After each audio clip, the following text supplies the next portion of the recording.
You're listening to Well, I Laughed, Part 2 of Excessive Force, March to May. Oh, are we following the Christ stingray? No. You know what I'm talking about. No, I don't. The Immaculate Conception stingray? We're all very confused. It's tickling something, but I don't. The think stingray I've that heard. either managed to break all science and breed across species, or the stingray that managed to breed with itself? Yes, the I have heard. Immaculate Conception stingray. Is that not the biblically correct way of No, describing that's it? true.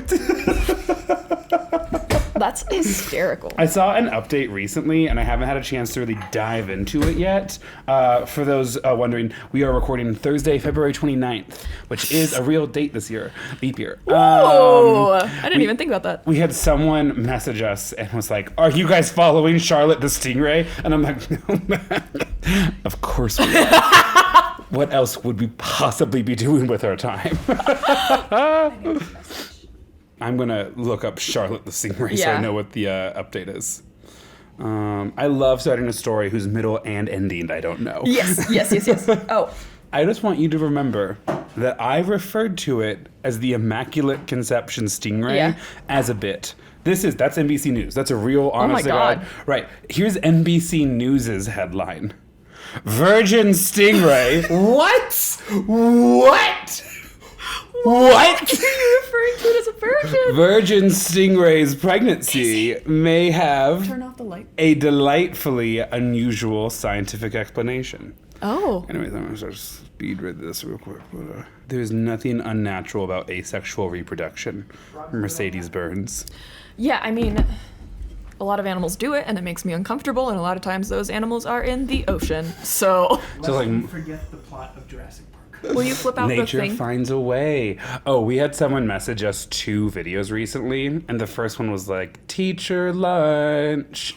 And then the second video was, I love being on vacation, on the beach, seeing the ocean, putting my toes in the ocean, maybe up to my knees. But so, no more than that. Then beyond that, that's not my business. But it's so pretty to look at from land. And I responded to this person, and I was like, "Thank you for sending us both an Instagram." And she goes, don't want to pick favorites." Yeah, don't want to pick favorites. So yeah. Anyways, it's just more stuff about how it's a Immaculate Conception stingray kind of stuff. But It's terrifying and also fascinating. well, NBC News wants you to know: 1, virgin; 2. How do you know? They checked. How do they know? I think they checked. I don't know. No idea. 2. Nope, that's a Patreon comment. 2, love the filter. that it's not unusual. That it's not unusual at all. Yeah, I mean, that's fine. Yeah. Anyway, we have a gift for you that I'm dying to know what's inside. For us. I want you guys to I think know. it's mainly for you. Listeners, because I know this is mostly an audio platform. I come to Maia's place, the studio. Yeah. The sound paneling's already set up, and just on the table, already sliced open. Okay, that is was a package. for a reason. It does look like you have not disturbed it, but also I haven't. I know your ADHD brain It could drove me bananas. well, also that it could absolutely, going to use it a second time, immaculately repackage everything. So I want to tell you I want to tell our listeners how this happened before you open it. Okay. Stop fucking opening I it. was like, are we doing like an ASMR thing? So this or- is from a listener. They messaged me a while ago. They've messaged the podcast a couple times, so I've interacted with them, but they messaged me privately a while ago saying like, if I send something, I'm going to send something to the P.O. box, and I want it to be a surprise for Grant. And so I was like, yes, absolutely.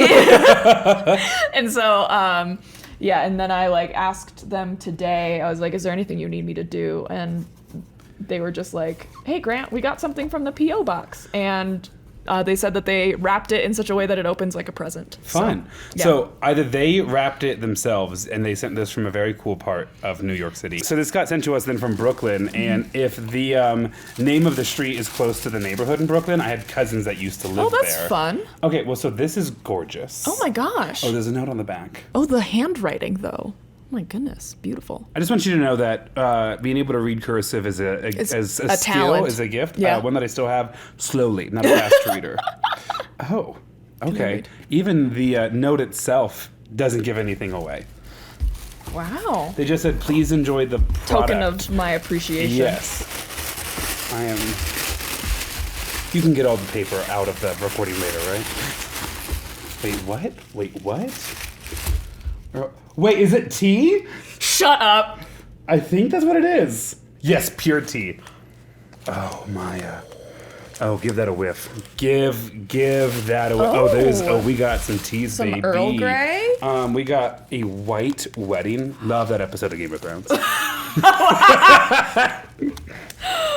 Oh my goodness. What else do we have? What other flavors? Are we saying the name of the company? Is that one of the things we're doing? I assume so. Okay, so these are coming from Bello CQ? Bello CQ. Okay, I was saying. I don't know. You want to take the first crack at it? BELLOCQ. Gorgeous wrapping. Gorgeous packaging. Oh my god, it smells so good. Just all of it. Oh, the chai.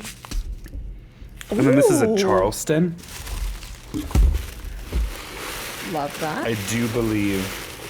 Yes. Oh my goodness. Blown away. These are so amazing. cool. Custom blended teas. Have I told you I've been drinking tea in the afternoon because I am afraid of how much caffeine I am drinking? No, but this is so perfect. It is truly so perfect for me. I mean, for us. So I'll drink a lot of coffee in the morning because I'm like, zero consequences. I went to the dentist. And then in the afternoon, I'm like, I can't risk my heart health like that. I know. I'll just drink half as much caffeine 4 times as often. And that'll just kind of balance Yes, that is how out. math works. Oh, but they smell so They good. do. Friend, like, truly, thank you. Like, thank you for This just... is a beautiful gift. Listen, I hate to say it. Listening to us is already the gifts.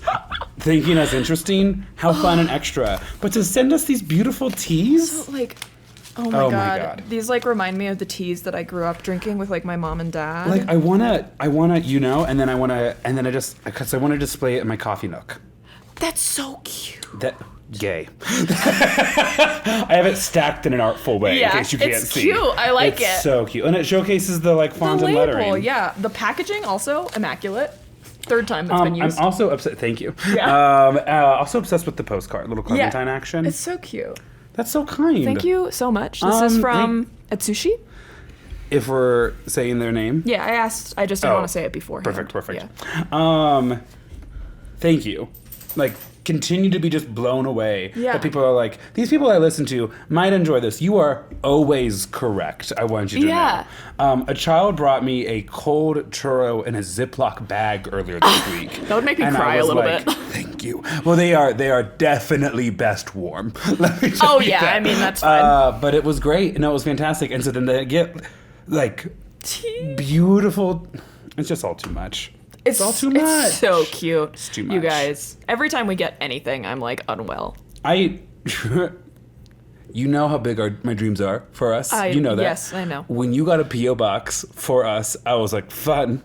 Definitely early, but that's fun. And I was wrong. Okay. And I'll admit that. To be fair, the P.O. box, I thought it was early too, but I also did not want to put my personal address on anything we were mailing out, and I needed to set up an LLC. Can I also say, and you can make the call later if we want to keep this or not. Let's just say Maia and I had, what's the adjective I want to use here? An interesting time online. Holy the fucking last shit, couple of y'all. days. If you're now listening to us because of a certain video about latitude and longitude, Thank hi, you. welcome. There actually is a lot of history in today's episode, so that's fun. I don't know if I would use the word cyberbullied. We were cyberbullied. Not treated a little, well. I mean, I had to scroll through the comments and like actually count the number of comments that were like positive versus negative to like rewire Adjust. how I was thinking about Yeah. it, because for a while I was like, do we just delete the video?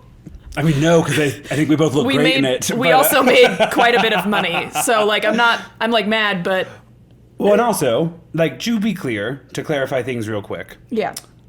Thank you for encouraging us to continue to be aware of Yes. our language and the way it impacts us. Also, especially longtime listeners, you know, that episode was about aliens. And that's the funniest thing.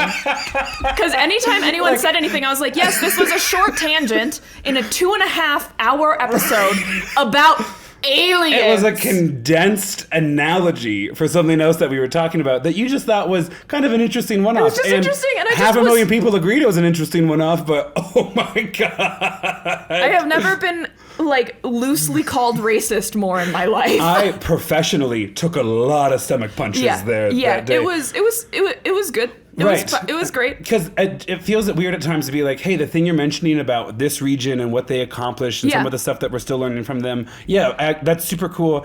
And I know that, but then now it just sounds like you're not apologizing for anything. So it took us 2 days, but I finally found the wording I was using when I was responding to messages. And it was like, hey, thank you. Yes. We apologize and acknowledge the potentially problematic way. And sorry about that. The episode was about aliens. Yeah. And as soon as you kind of throw in the word aliens, they're like, oh, okay.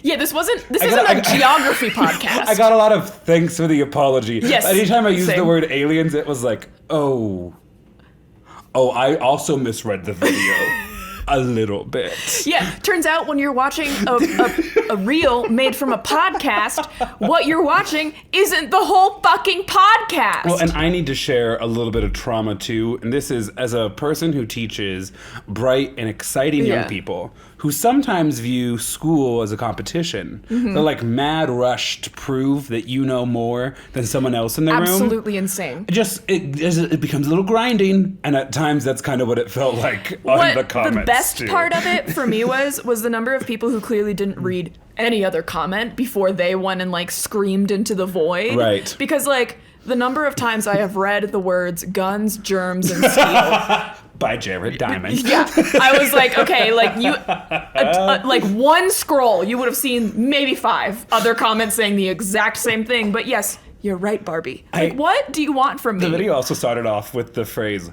one of the things we would talk about. The true victim in all of this, though, and I didn't tell you this. Oh, no. My dear, sweet, beautiful, stylish, smart, authentic, loving, supportive sister-in-law, Taylor, was the very first person to comment and just said something nice. Yeah. And when she commented, there was like 200 views on the video, and it was so nice. And it was so kind. It was a compliment directed towards me from a person who loves me and is a member of my family. And 150 of you fuckers said she was bad at school. She has a master's in genetic counseling.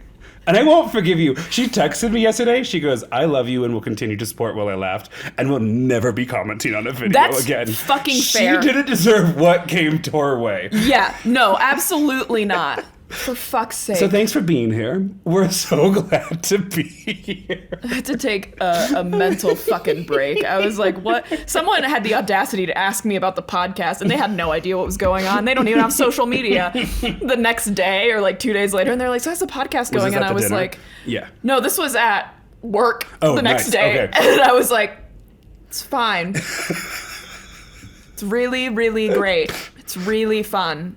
Yeah. And then the best part about all this is all of this happened on like Sunday, Monday or something like that. And then I bought a new PC. I let Casey build me a PC because I've been editing on my MacBook that I got in 2020, and so it's just not cutting it anymore. And so I was like, I need something faster, something that can process faster. And so Casey like did a price comparison of what it would look like if I wanted certain specs on a new Mac versus if we just built me a PC. TLDR, way cheaper to build your own PC. Anyway, I spent, and I'm very grateful, Casey like helped me build it. He's helping fund a little bit of it, and then I also had some of his old computer parts, so I didn't actually have to spend as much as like it would cost, but I did spend $1,500 that night, and it was like the same night that all this was happening. I was like, if I'm not gonna do this, if you don't appreciate it, and it's not even fun anymore. Yeah, what the fuck? So on podcast biz, as we kind of start off this episode on that, I guess. 2 of my freshmen, granted they're on the team, 2 of my freshmen have found the podcast. Someone commented on a YouTube that was like, no way, that's my fucking teacher, and I deleted it. Thank you. I have been gaslighting them so hard in class. The unfortunate thing is they are never alone in the room, and sometimes that'll happen like first kid to show up for class, last kid to leave class, first kid to show up for lunch or Yeah. whatever, right? Like there's a moments where you can kind of catch kids very naturally one-on-one. Yeah. Where I could then be like, stop talking about it. It's not about you. But I haven't had that chance yet. So instead I've just had to like gaslight them. What are you talking about? Right. So one of them comes to my room this morning. This happened today. I think so. Today's Thursday. Yeah.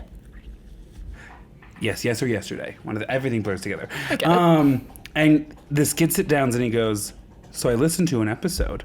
Really interesting topic. Oh, and no. it's this conflicting of like, Well, what- what topic? What did you listen to? And also like, oh no. Because for the most part, we filter most of the Yeah, yeah. videos, but you get to know me Yeah, in yeah, these yeah. episodes. And so I just did the only natural, responsible adult thing. Kiddo, what are you talking about? What do you mean? What Holds episode? up his phone, and I go, what is that, like a band or something? What are you showing me right now? So funny. Like just, and I here's- want to be in the room when you're doing this. I'm just also like such a good actor that it is strong enough of a gaslight, because you kind of have to kind of like almost undersell it. You Yeah. can't be too strong about it. No, you can't oversell. And you got to be a little flustered too, that you're Yeah. busy and not Like, really paying what are attention you- to. what are None of you- this is what do making you sense. mean? And then, oh, thank God. And then you start talking to somebody else. Yeah. So I'm gaslighting 2 of my freshmen really hard right now. And in the next 3 weeks when this gets published, I need to find a way to be like, hey, zip it. Do not tell anyone about anything. So all that being said, let's ask the big question, Maya. How have you been? Everything's fine. I'm fine. Everything's fine. The house is a mess, and because we've just built this PC, we haven't even thrown away like the box that the case came in yet. I'm trying to like figure out how to set everything up, and turns out, as Casey has put it, my use case is very unique, and I wanted to throw my head through the mirror right there. I have 2 monitors, right? What I want is one monitor to be connected to my work computer, one monitor to be monitoring like podcast stuff, right? And then I want to be able to on a whim put both monitors on work if I need both monitors, put both monitors on my PC to edit or whatever at night. And then apparently that's fucking impossible.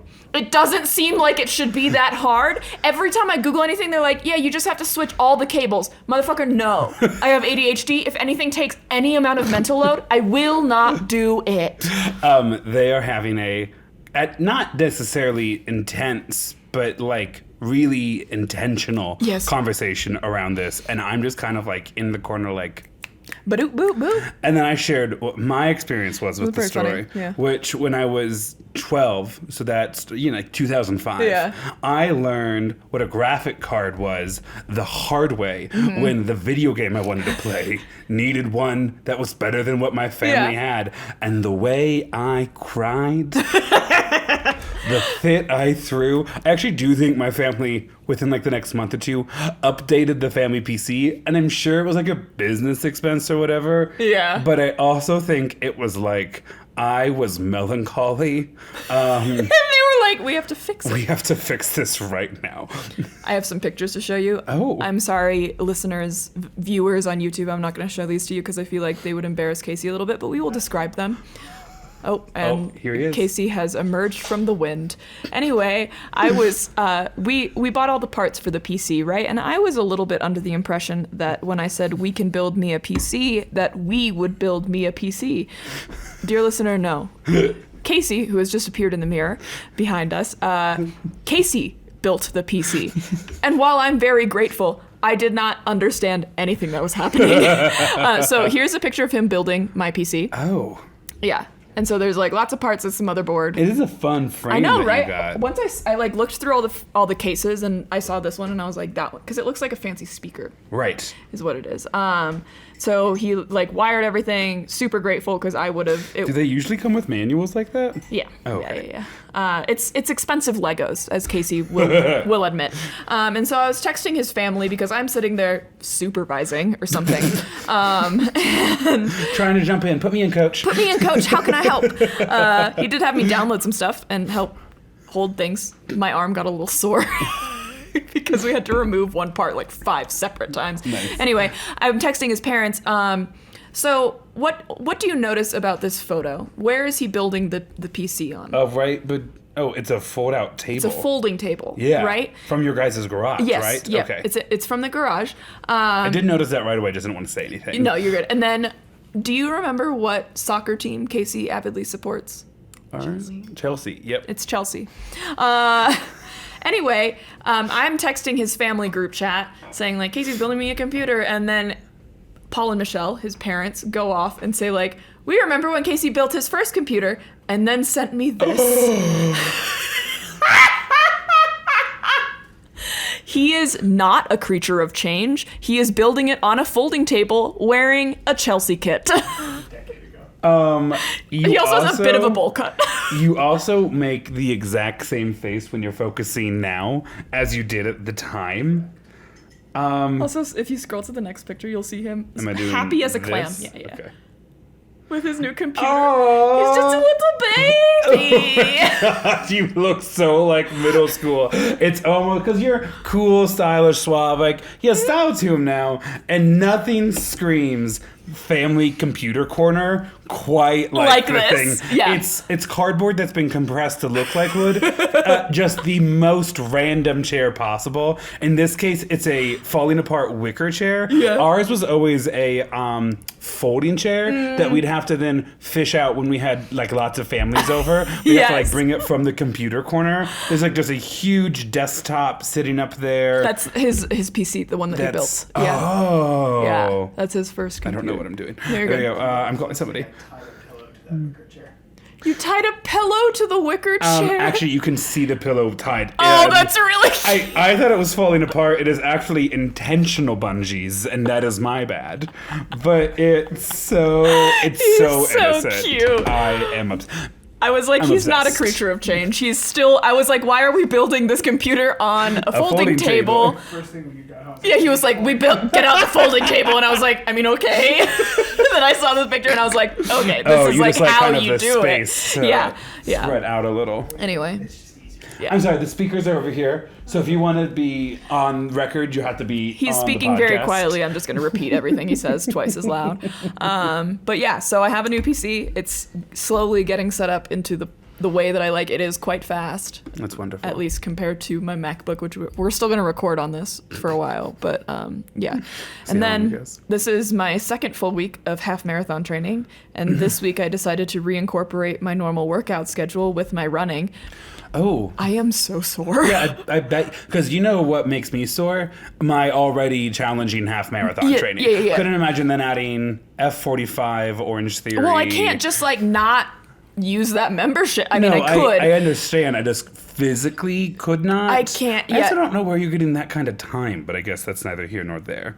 I've been running on my lunch hour. Oh, that's And nice. Yeah, because I I have a lot of really queer kids that need a safe space during that time. Yeah, being an engineer is nice like that. You Also, can just I try to run fuck during off my lunch hour. All the kids are also on the track. Ooh, so no, it's tough. yeah, no. Yeah. Yeah, so I've been running. Most of my runs during the week are like 30, 40-minute runs because I'm using the Nike Run Club Okay. app. And so the long runs are typically on the weekends. And my brother in Christ, I am so fucking sore. I am so sore. I did Pilates yesterday with Abby, and like for some reason it was full body. And usually like one part of my butt, either upper or lower, will be more or less sore than the other part. No, I am just fucking sore. I don't even know that it's from running. I think it's just from Pilates. And then I went to F45 today and was like, getting sick? Is it just the beginning of a body ache?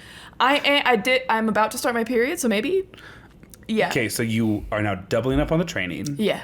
About to start your period. Yeah. Trying to launch a new computer system. Yeah. So you got a lot going on this week. Yeah. Fun. Okay. Yeah. I did get to visit the plant that I'm working on. I'm not. I feel like you guys. She means a factory. Factory, not a physical. Which is what By the way- everyone thinks of when you say it. I just always imagine we had a listener like email us Yes. a picture of me in a physical house plant, and I will never forget it. I'm gonna print that picture out and put it on our studio wall. When you said that, the first time I did envision you visiting a plant like in a greenhouse that you were trying to grow. No, yeah. But yeah. So there's a new plant out, a new facility out by DIA. I'm not gonna say who our client is, but I got to visit it today because I'm light on work work. You'll be shocked to see this in a factory. Very few actual plants. There's nothing in there right now. There's nothing organic it in there. is, I got corrected the other day. It is 1 million square feet. Oh. Okay. It's like That's a lot of indoor space. a lot of indoor space. It's actually insane how large it is. We didn't even walk the whole length today. We walked like maybe half the length of the Because facility. you're still sore from Pilates. Yes, exactly. This is the like little front area. Oh, that's pretty. You guys did a good job And there. like I didn't design this. Oh, okay. Don't give me any credit. I designed all the stuff that hasn't come in yet.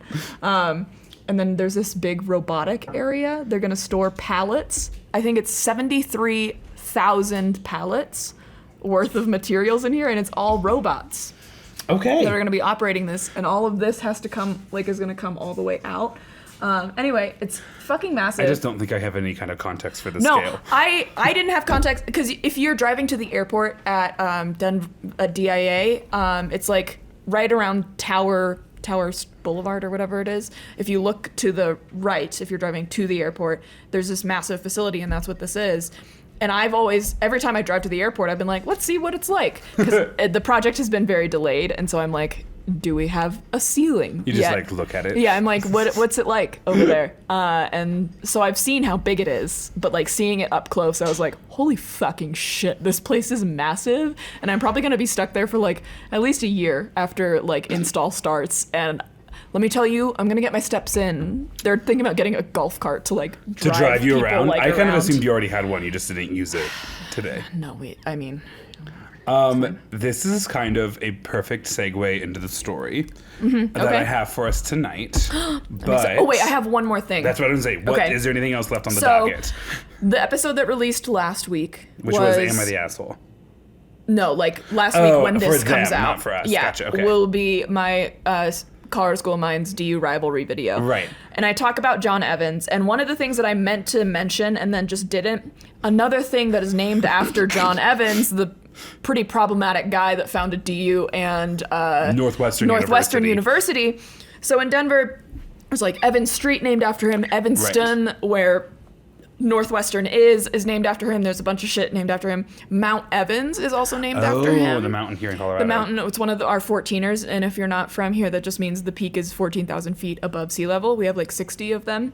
And last year, there was a petition to rename Mount Evans because of the problematic history involving the indigenous communities. To start returning some of these landmarks to the indigenous communities. Yeah, names even if like we've they held for millennials. So Mount Evans is now called Mount Blue Sky. Yeah. Yeah, honoring the indigenous Arapaho and Cheyenne tribes, and that was, I believe, last year. Jacob and I actually were chatting about them renaming that mountain, Mm-hmm. and we're like, I mean, we don't know who the first person to climb that mountain ever was. Yeah. And we probably don't know who was the first person to climb that mountain after we named it Mount Evans. But we can absolutely Figure out who's the first person to climb Mount Blue Sky Hell now that we yeah. just renamed it. Yes. And there was a moment where Jacob and I, because we were climbing 14ers at the time, and we were like, we shouldn't be the first ones to climb Mount Blue Sky. We should definitely let someone else be the first one. Maybe someone who is indigenous be the first person to climb Mount Blue Sky. Yeah, absolutely. But yes. I don't think I've actually ever climbed Mount Blue Sky. I've climbed Mount Bierstadt, which is right next to it, and there's something called the Sawtooth that connects the two, but that's class 3, and I don't trust myself. Yeah, and 3 is the most intense if you think like that's beginner level. You need 5 is the most intense. Oh, isn't 3 when you have to be like grappling and yeah, holding 3 on to is stuff? when you have to start using your hands. Right, that's most intense. 4 and 5 don't exist. 4 Maroon Bells is 5. That is pigeons landing on the Yes, side of mountains. fair enough. Kind of, I'm not going to do that. Fair enough. Yeah, fair enough. One of the big things that stopped me from climbing Mount Blue Sky previously is that it's one of like 2 14ers in the state that you can drive up to or take some form of public transit up to. Sure. I think Pikes Peak is the other one. Yeah. Yeah, and then Mount Evans This or doesn't Mount. feel like an accomplishment. Yeah, Mount Blue Sky. I've driven to the top of. Heard. And so now it's like, well, I've been there. Yeah. Yeah. Anyway, that. that's all I had. I've been fine. School's fine. I don't have anything new to share on that. We've gotten a lot of school stories from me. Yeah. I'm honestly, like, things are good, just not really new right now. Yeah. And I am legitimately excited to do this episode. This episode has a bunch of recalls to other episodes. Hell yeah. So I love that the last thing we did in our check-in was a recall to last week's episode, because we're going to recall a couple of different episodes tonight. Sherlocking it. You're going to find out. You're going to find Is out. it Abraham Lincoln? You are going to find out.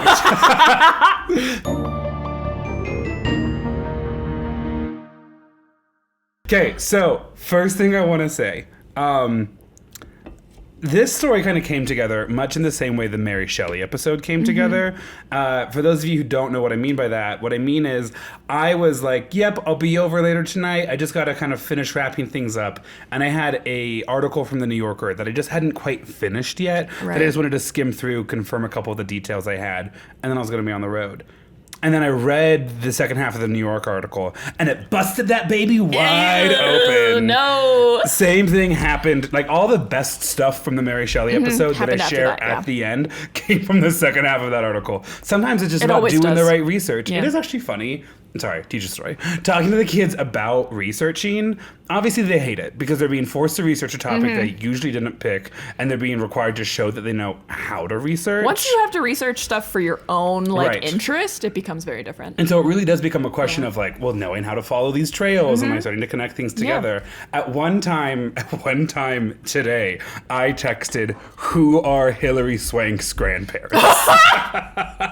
Because you leave no stone unturned. That actually was a dead end. But I found out Hilary Swank, born in Lincoln, Nebraska. I know. hell? I don't know how I didn't know it. The main thing I know about Hilary Swank is that she's mentioned in an episode of The Office where everyone argues whether or not she's attractive. Yeah. Which I is think yes. problematic in its own Yes. way, but also there's a portion, they have like two teams, and they're trying to get like one person from either team to like cross over. Switch, right. And so everyone presents their own They have their own PowerPoint night. Yeah, they have their own PowerPoint, and Oscar Martinez goes up there and with like a picture of Hilary Swank's face, and overlaid is like a diagram or like a grid or something, and Sure. he's like, is Hilary Swank attractive? Well, actually, her face is perfectly symmetrical, Right. which appeals to the koinophilia, the like of whatever it is. Sure. So is she attractive? Yes. Is she hot? No. Interesting. And then it pans to interesting. Jim, and he's just like mouth agape, like, oh my God. How did we get here? Yeah. So we went in on this story a little bit, and the start line for this story came sooner and sooner. Oh, also, if you are here, you're like, get to the history. I thought this was a history podcast. Yes.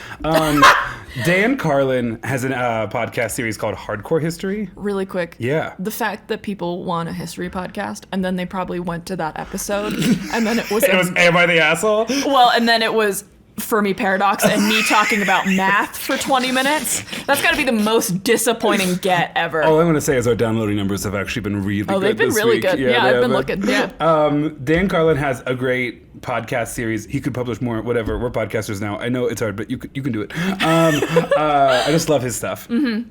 His podcast on Alexander the Great starts like 400 years before the birth of Alexander the Great. Same. And his explanation was like, well, you can't start there without mentioning this. Yes. And to understand. And like he just kind of like the dominoes keep going further and further back. That's what happened here. That's what happens to me whenever I tell a story.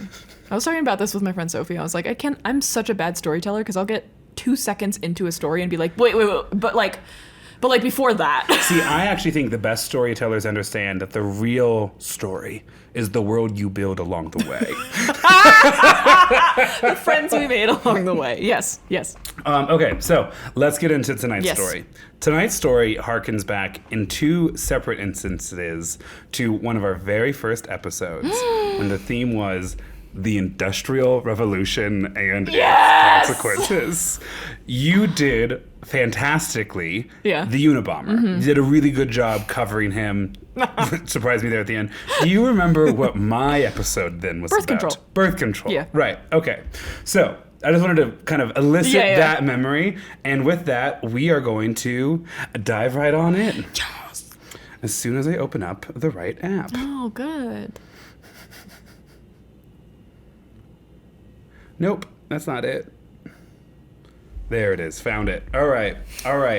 So I'm taking us back to April 1886 in Chicago. Okay. So 1886, it's not the Civil War. But it is in a time of incredible like social strife. Yeah. The U.S. is experiencing one of those kind of classic massive waves of immigration, particularly from European and Eastern European countries. Immigrants are migrating to the U.S. in record numbers and then settling in America's largest cities, working in its manufacturers, meat processing plants, rail yards, lumber yards, things like that. Chicago rivals New York in many ways for like its industrial output during this time.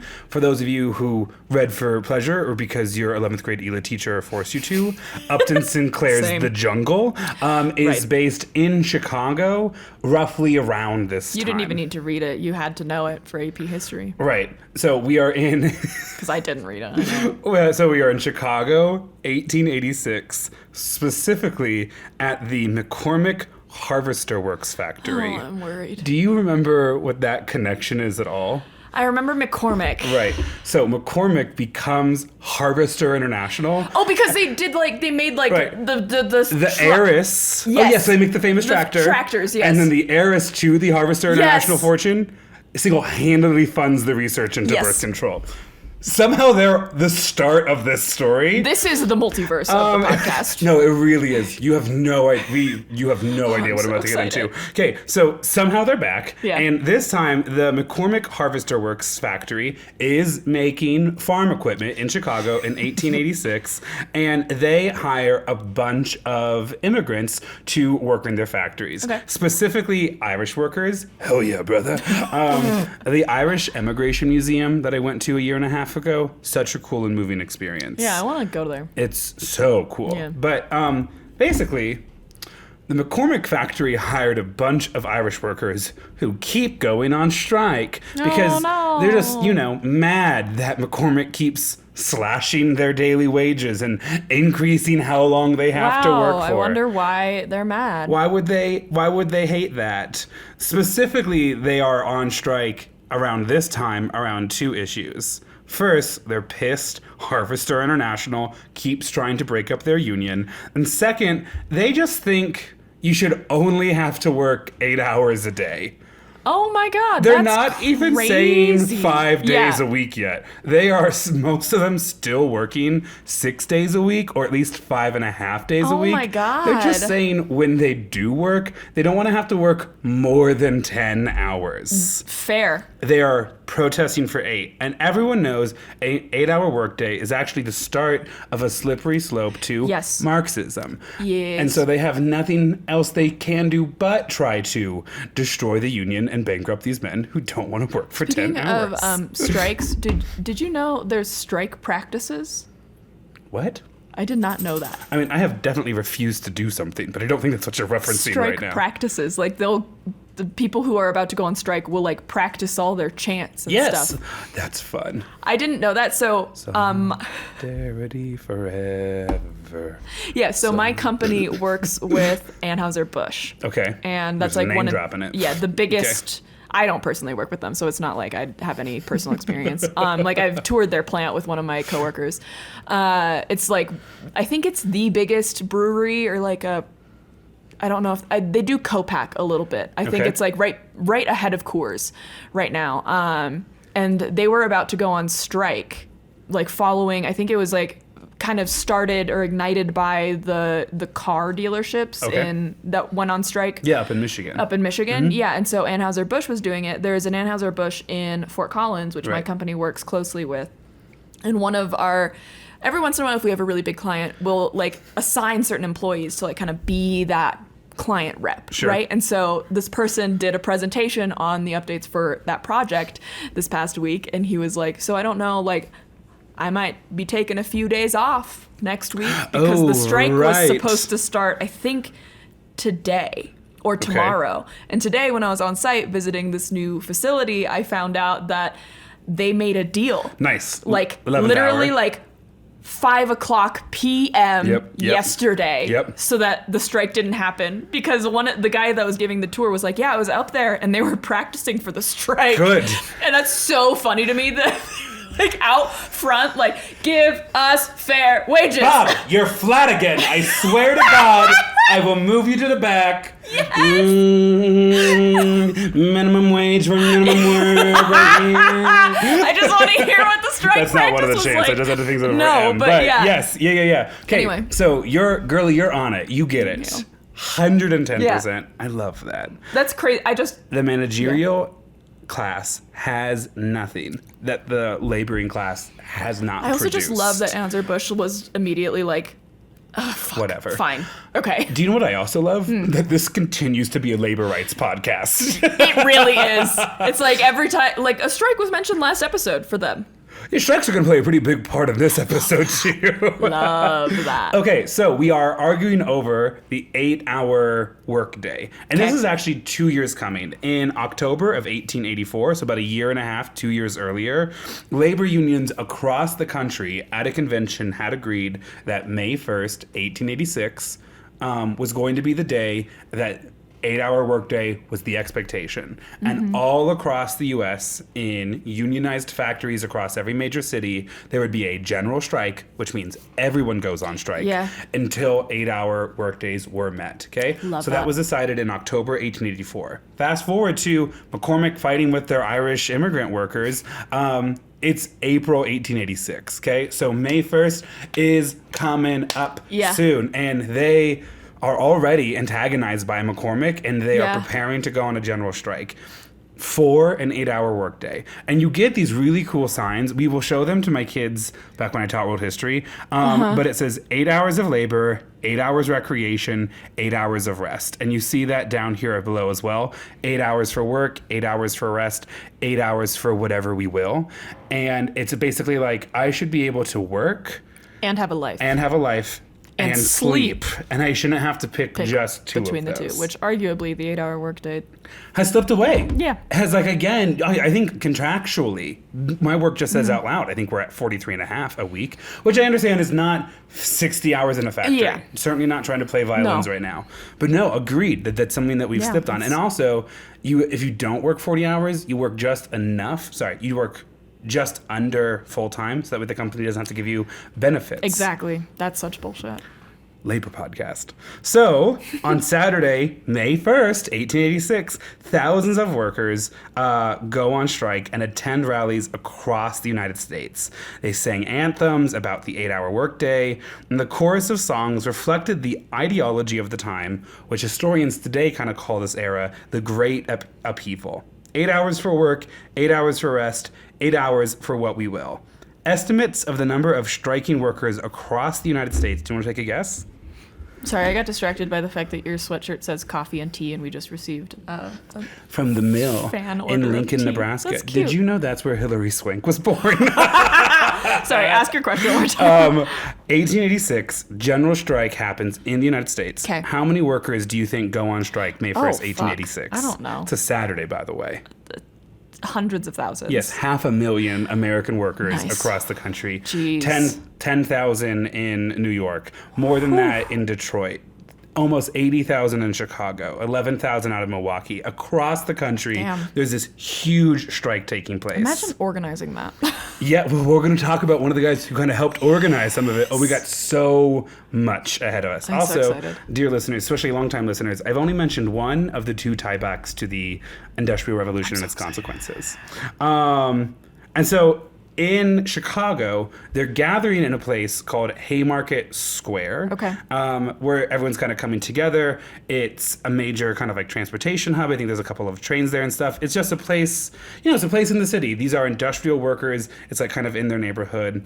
I think it's kind of a plaza situation setting where you Right. can give speeches and stuff like that. Okay. And that's what's happening for most of the day. And then, of course, the law enforcement of Chicago in 1886 comes in to bust Excessive some force. heads. Yeah. Excessive force, exactly, and break it up. And there's a standoff, and the only way to solve the standoff is with a random stick of dynamite thrown into the crowd. I'm sorry.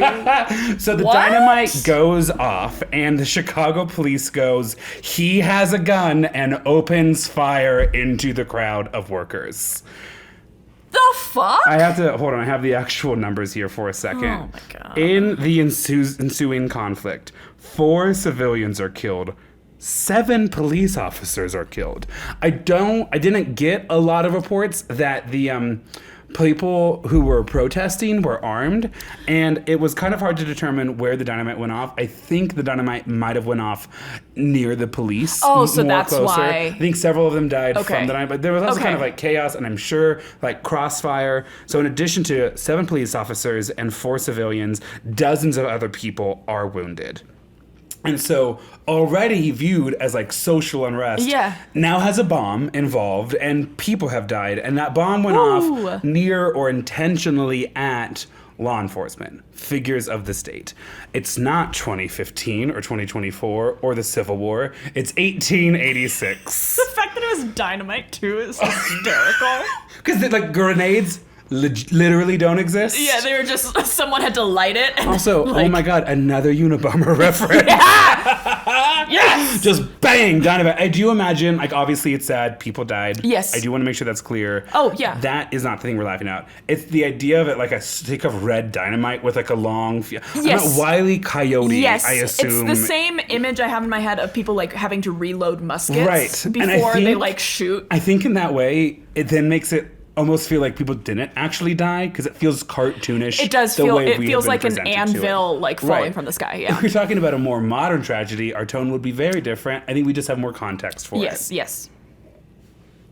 So, chaos erupts.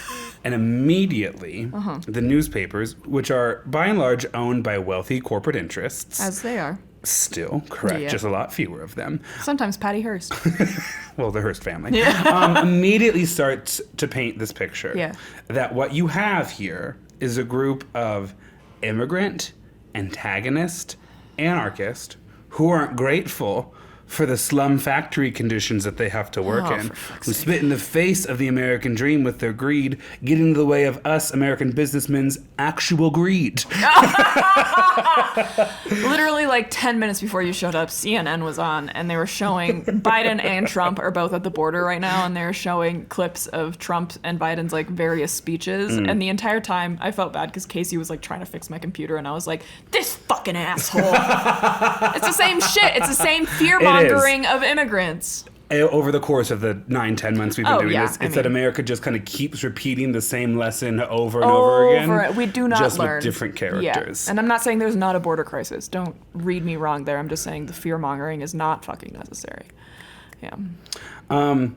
So we fearmonger Yeah. in America at the time, and the cops are quick to try to figure out who did this. Mm-hmm. And by that, of course, I mean, what a perfect excuse to arrest people we don't like. Love that. So they immediately arrest 8 people. Of the 8 people they arrest, 6 of them are foreign born or direct descendants. 5 of them are direct immigrants from Germany. Okay. And the 6th one, it was like born here, but parents had just arrived in the United States. So like an American citizen, yes, but I think several of these men spoke It's a very exclusively different- German yeah. or mostly German. And then the other 2 people, British American citizens, kind of more British in nature. Yeah. The historical articles seem to make that an important thing to notice. Right. And so these 8 people are arrested and put on trial. That's fun. And this whole event starts to be called the Haymarket Affair. Real Oh, ones yeah. refer to it as the Haymarket Riot. Yeah. Or at times the Haymarket Massacre. But the Haymarket Affair just has such a fun, more like removed stance to it all, I There's think. the newest we're just really political, or maybe I am. It's an evening on labor rights. Yeah, I think we're going to be political. So, for those who don't know, Jon Stewart, not John Oliver, Jon Stewart just came back to The Daily Show, and his first night back, he did a whole thing on Biden and Trump, and fucking hysterical, by the way. But he talks about Biden, and there's a clip of him at a press conference, and he's about to walk away. He had just had like a mic drop moment where like one of the media representatives, who was a woman, was like asking like, are you like, people are worried about your age and your capability to do this job, and he was like, that is your opinion. Like, he said something that was like very much like, yeah, Right. like, you go, but like, I'm not saying that Biden isn't old, because he is. You just quoting what the reporter Yeah, said. like, he should have walked out and left. Right. But someone asked him another question, I think about Israel Gaza, and he turns around, does this very slow old man walk back to the podium. Starts very slowly, opening his binder, starts saying stuff, and he just says, I'm of the opinion that Gaza, the reaction in Gaza has been over the top. What? Yeah, exact quote, over the top. I don't know exactly what the wording was, but that's over the top. And Jon Stewart comes on and he's like, he does a whole bit, but then he's like, also, over the top? What a phrase. What? What a baffling experience. What a baffling experience. Yeah, I was like, anyway, over the top. I don't think I'm ready for the rest of this election year. Oh, I'm not. So 8 people get arrested in response to Haymarket Square. Everyone universally agrees today, and kind of at the time, none of them threw the dynamite. The majority of them are actually proven to be elsewhere at the time of the explosion. Like, the explosion happens, and then the Chicago police have to go to different parts of the city to arrest the people. They are all essentially accused of, like, planning the attack, but they're arrested. Yeah. In response, the labor movement, this is actually such fun history too. In response, the labor movement picks May 1st as International Workers' Day. And that is a day celebrated globally by labor rights activists, not celebrated here in the U.S. Are you serious? Do you know what day America celebrates the labor movement? No. Labor Day in September. And that date was chosen specifically to distance itself from May 1st. Because there were, of the 8 people that got arrested, maybe 5 of them were self-identified anarchists. And a lot of them were either communist sympathetic or Marxist or would later on in life become communists. And so I understand America not wanting to be affiliated with that, because we weren't great friends with the communists in the 1900s, but that's why America doesn't really celebrate International Workers' Day. And instead, in September, we all get like a weird long 3-day weekend for Labor's Day. For no reason, apparently. It's tied to something else. I forget what. I think it's the passage of like a labor law or something. But that is why we don't celebrate May 1st, which a lot of the rest of the world does. I will be celebrating May 1st. Okay, so 8 people are arrested. Right. 6 of them are immigrants. And the evidence put forward in court for the trial is, like, very flimsy. No one actually thinks these men on trial detonated the bomb. Yeah. Many of them have reliable alibis that they were elsewhere. Doesn't really matter. All 8 of them are found guilty of having plotted this. Yeah. 6 of them are, hold on, let me make sure I get these right. Yeah, so of the 8, only 2 of them were even at the Haymarket at the time of the event. 7 were sentenced to death, and 1 of them was sentenced to a term of 15 years. At the time, Illinois Governor Richard Oglesby, Oglesby, commuted 2 of the sentences to simply life in prison. Another one then died in jail by suicide right before his scheduled execution. So there were 8. 7 of them are found guilty and sentenced to die. 2 of them are then pardoned. Yeah, 1 of them dies by suicide. So 4 of them actually are actually executed. They are hung on November 11th, 1887. Oh my gosh. 5 years later, a new governor of Illinois is elected in 1883. Illinois Governor John Peter Altgeld, Altgeld. He gets elected. Yeah. He immediately pardons all 8. He posthumously pardons the 4 that have been executed and releases from jail the 3 that had been there. He's like, it's super clear you guys didn't do this. Mm-hmm. And this is a picture of that governor that pardoned them. This is the good one. I have a picture because, 1, like, low-key, he is kind of hot. But 2, this is a modern man. This is a time-traveling man. I could see him, like, walking down the street in Denver. Right now. Yeah. Like, if we walk outside, this man's out there with our DoorDash. Yes. Like, this is... Well, not in the suit, but yeah. Probably not, no. But, like, that face, that facial hair, that kind of weird buzz cut that's kind of lopsided on some ends of it all. Yeah. This is a modern man who went back in time. I believe it. that's actually not super important to the story. It's just I saw his picture in one of the articles, and I had that thought, and then I was going to move on, and then I was like... No, I can't stop well, thinking about it. I'm going to mention it to Maia, and it'd just be better to have the picture anyways. And so I dragged it in. Grant's going to be looking at it later tonight. So, the theme is excessive force. We're talking about labor rights. This isn't the only thing I'm going to get into today, but the Haymarket Riots is a violent police state reaction to what is, as we understand today, a pretty reasonable request, which is that I would like to spend my life doing more than sleeping and working in a factory. That the 8-hour workday is not actually all that extreme. I'd also like to talk about specifically one of the 4 men who was executed, Albert Parsons, for at least the first half of tonight's episode. Ooh. So I'm going to talk to you for a second about Albert Parsons. Albert Parsons was executed on November 11th, 1887, as a result of the Haymarket Riot. Here's his bio.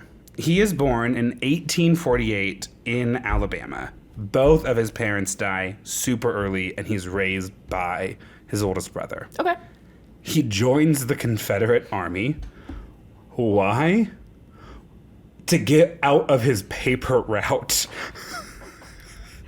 That is the only semi-okay reason to join the military. He is a 13-year-old newsie. And a 13-year-old? What the fuck? He was born in 1848. The war kicks off in 1861. He is a 13-year-old newsie who he said is the slave to the newspaper man.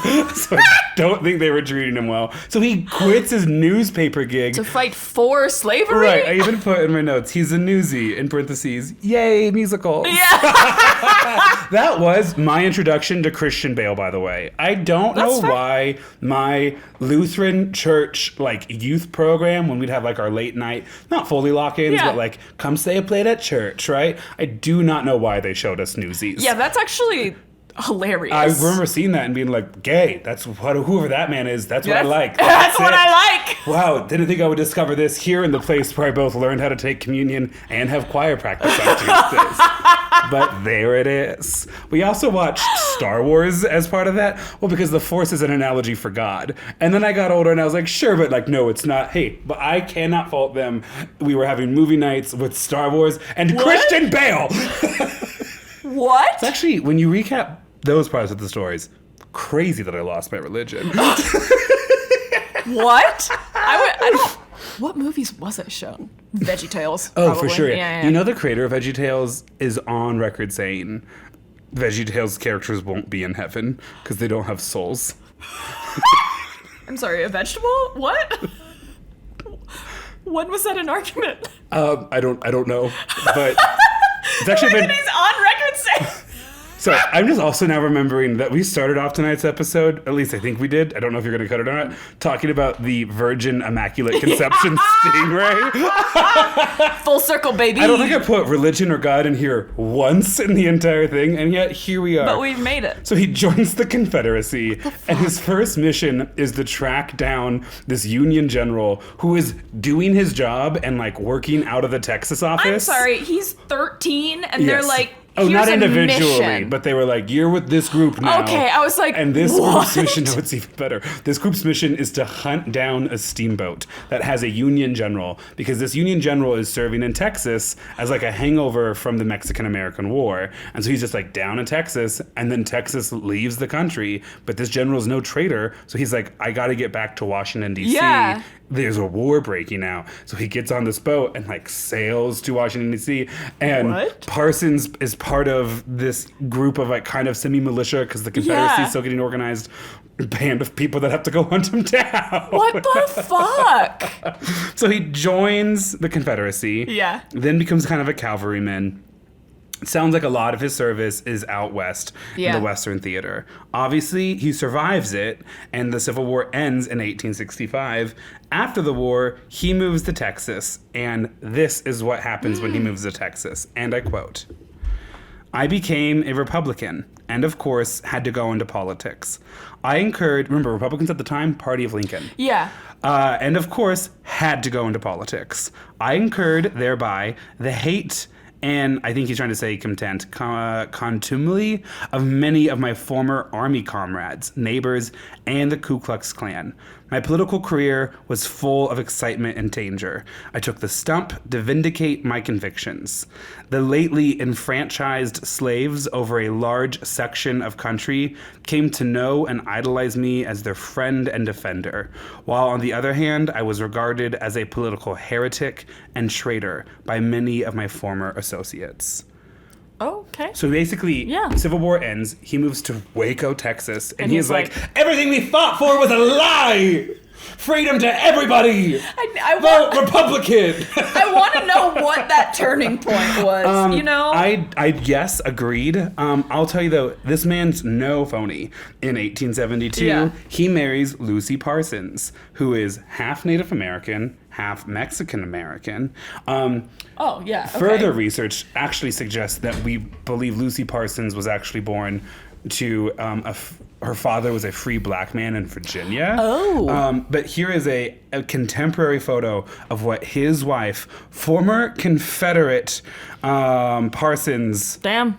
Yes, but also, like, that is not a Southern white woman. No, that is not no. a Even Southern in black belle. and white, you can tell. You're like, oh, that's a person of color. Absolutely, Yes, yeah. 100%. So, Albert Parsons then gets super involved into politics. And he's like, you know what? This labor rights movement is actually all the rage. And I'm going to get into it. I'm also going to get into a couple of like socialist parties. And I'm going to be a delegate for all of these places. Hell yeah, and I'm brother. going to work towards getting people elected.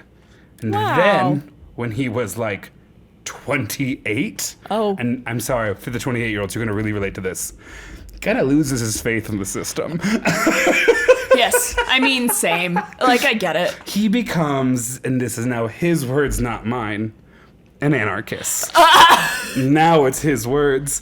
In 1879, I withdrew from all active participation in the political Labor Party, having been convinced that the number of hours per day that the wage workers are compelled to work, together with the practical disenfranchisement as voters. My experience in the Labor Party had taught me that bribery, intimidation, duplicity, corruption, and bulldozing grew out of the conditions which made the working people poor and the idlers rich, and that consequently the ballot box could not be made an index to record the popular will until the existing debasing, impoverishing, and enslaving industrial conditions were first altered. Yes. I'm going to cut that down a little bit because even Yeah. as a person who's now read that a couple times, I'm like, this is a thick It's thing. a big thing. What he's basically saying there is like the working people have to work so hard and so long that their actual participation in active politics isn't going to accomplish much because the power rests with the idlers, and the system Yes. is meant to keep them in power. Idle. Yeah. Yeah, to keep them to keep them idle and to keep them in power. That, like, there's corruption. I think he's talking about like kind of political gerrymandering. Also at feels like times. systematic, like oppression. Yes. Yeah. Again, America doesn't tell different stories. It has like 4, and we do it all the time. Yeah. All of this history education has really made me a little nihilistic, I will say. And this is the two sides of the coin that Yeah. you and I oftentimes are. You're all like nihilistic and you're like, when will America ever change? And I'm on the other side of that coin like, Albert Parsons is so cool. Look at the stuff he did. Didn't change much, but look at the stuff he did. There's good people out there. So Albert Parsons leaves political organizing for political parties and starts organizing around political causes. He Okay. gets really invested when he and Lucy Parsons and their 2 children moved to Chicago. Okay. He becomes really invested in the 8-hour workday movement, Okay. which isn't so much a political party as it is like a actual like goal, like civic goal that you could accomplish. There are conflicting reports, but most of them credit Albert Parsons, his wife Lucy, and 2 children, leading an 80,000 person march down the streets of Chicago, some say Michigan Avenue, in support of the 8-hour workday. Well, damn. So he becomes this huge figure in the 8-hour Yeah. workday, which means when the Haymarket Riots occur and they immediately start hunting for people. They immediately think of him. Right, but here's the crazy thing. Yeah. So they arrest 7 of the people right away. Okay. He is... Maybe he flees. It was hard to kind of figure out what the exact kind of energy vibe was. Yeah. But basically, they arrest 7. He ends up kind of in southern Wisconsin for a little bit. And then, seeing the evidence they have against the other 7 conspirators, turns himself in a stand of solidarity with his comrades. When I say all men, I don't include this man. And when I say, ladies, if he wanted to, he would. This is mean it. That's absolutely fucking true. Wow. So he, I mean, I think he was a wanted man, but it doesn't sound like he was conflicted with running away from the law. I don't think he actually recognized the law. I think it was more about like, I must stand in camaraderie with my friends who have worked on this political cause. So I want to know what Lucy was thinking. If she was like, absolutely Yeah. fully support you, or if she was like, are you fucking kidding me? We have a family. We're going to get there. It's actually so crazy. The turn's going to be a little abrupt here in a little bit, but this is just the first half of tonight's episode. So he is in jail. The flimsy evidence doesn't matter. The system is out to find them guilty. Mm-hmm. And I don't mean that with a modern lens. I mean 5-6 years after their execution, the governor of Illinois is like, the system was out to get them. Yeah. They were like, this was not real. Right. Yeah. So he's found guilty and sentenced to death. And there's always a delay between when you're sentenced and when you're executed. And your actual execution, yeah. So he manages to get out a message to one of his anarchist newspapers. And this is what the message in the newspaper, like a week before his execution, says. It's a long message, but this is how it ends. And now to all I say, falter not. Lay bare the inequalities of capitalism. Expose the slavery of law. Proclaim the tyranny of government. Denounce the greed, cruelty, abominations of the privileged class who riot and revel on the labor of their wage slaves. Farewell. Why is that so sad? Well, that was his last printed words written by his own hand. Yeah. We actually have his last words. No. So a week later, him and 3 of his comrades are led to the gallows. No. And he shouts this as they put the noose and pillow around his, or sack around his head. Will I be allowed to speak, O men of America? Let me speak, Sheriff Matson. Let the voice of a people be heard. Oh. And the door falls out. And they execute him mid-sentence, mid-word. Oh my God. Albert Parsons was executed at the age of 39 years old, leaving behind a widow and 2 children. No. That is where his story in life will end. Yeah. Lucy Parsons, who keeps his last name. I just cannot stop thinking about Go ahead. the Hunger Games. What? What? Ballad of Songbirds and Snakes. I'm going to let you finish. If you haven't read Ballad of Songbirds and Snakes or watched it, I would recommend reading it. It's better that way. But there's a scene that... it really is. I'm sorry. The book is... I know everyone says that and it's a nerdy... The book is so much better because you than get the movie. all of the internal monologue, but there's like 2 specific scenes where Coriolanus sees 2 executions. And in that, if you've watched any of the Hunger Games, you know that there's like a bird out there called the Mockingjay or the Mocking... I don't remember. Was it the Mockingjay? Jabberjay. Jabberjay. The Jabberjay will like repeat everything, and then they breed with the Mockingbird and the Carissa Mockingjay, and they'll still repeat things, but they'll make it into songs and stuff. And then there's someone that dies, and their last words are like echoed by the Mockingjay, by like those 2 executions. And as soon as I was like, Maia, don't say it, and then you said Lucy, and I was like, Lucy Gray. Now I have to say it, Lucy Gray Baird. Yes. Right. So that's appalling. Yeah. Yeah, no, agreed. It's just like, you made a martyr and then you made it worse. Like, objectively. Especially because the agency that executes him is the same agency that sought out people it didn't like after the riot to punish. How do they the way that people don't process that they're about to make martyrs of the people that are like their enemies of the state is like insane to me. Well, this is why I say this is where Albert Parsons' legacy in life ends. Yeah. But his wife, Lucy... Because his life ended. Right, but his wife, Lucy, is actually arguably Shut up. I'm the gonna more cry. interesting and successful advocate for the labor movement of the two. Hell yeah. This was like the second half of the article where I was like, oh, but am I scrapping what I had written yesterday just to do an talk episode on about the Lucy? Parsons?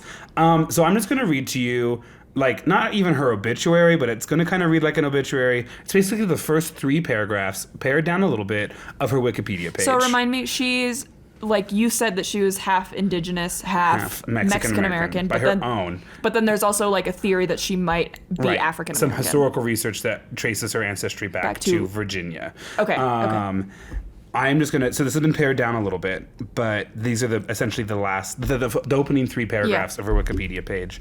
I followed a lot of links to corroborate a lot of stuff, but here it goes. Lucy E. Parsons' early life is shrouded in mystery. She herself said she was mixed Mexican and Native American ancestry. Historians believe she was born to an African American enslaved person, possibly in Virginia. Then married a black freedman in Texas.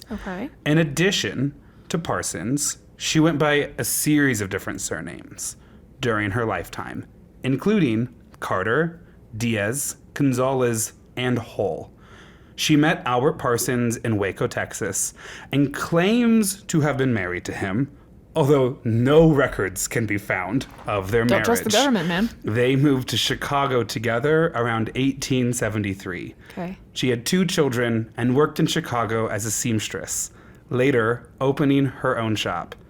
After Albert Parsons was executed in 1887, following the Haymarket affair, she became internationally famous as an anarchist speaker. She was the founding member of the Industrial Workers of the World, the IWW, still active across the country, the world today, and edited radical newspapers. She published the book, The Life of Albert R. Parsons, with her younger lover, Martin Lacker. Following the Russian Revolution in 1917, Parsons moved towards communism. She became a notorious political figure in Chicago, and police regularly attempted to stop her from speaking for decades. She clashed with Emma Goldman over their differing attitudes towards free love, and continued her activism as she grew older, supporting Angelo Herndon, who was arrested in Atlanta for trying to organize black and white workers in the 1930s. Tom Mooney, who was a labor activist falsely accused of a bombing, I believe, in San Francisco. And the Scottsboro Boys, which were 9 young black men who were essentially like kind of mob justice accused of sexually assaulting 2 white women. All of these were very famous cases at the time.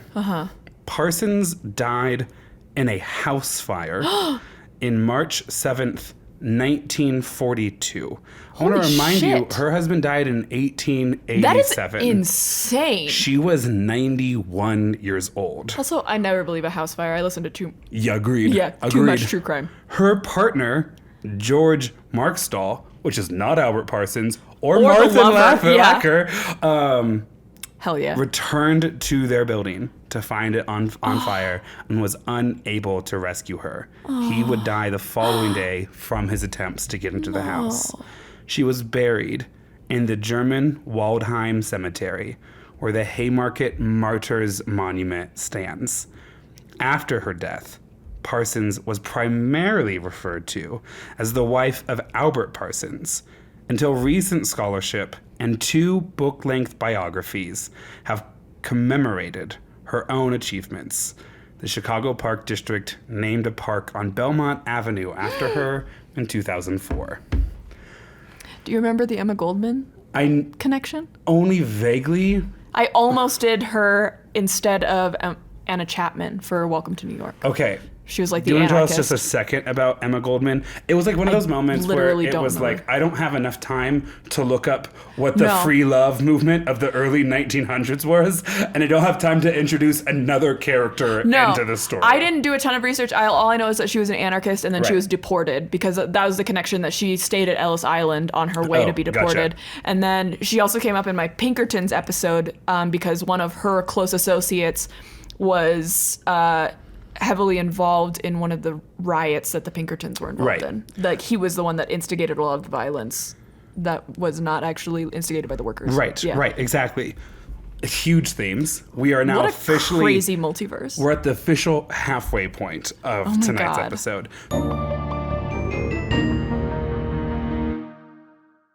So you said excessive force, Yeah. and I was torn, and then did one, and then I was like, well, I can use the other one as like a little bit of like a bump up to what we're doing. Yeah. And then that became what you've just heard for the last hour: Albert Parsons, Lucy E. Parsons, the Haymarket Riot, things like Yeah.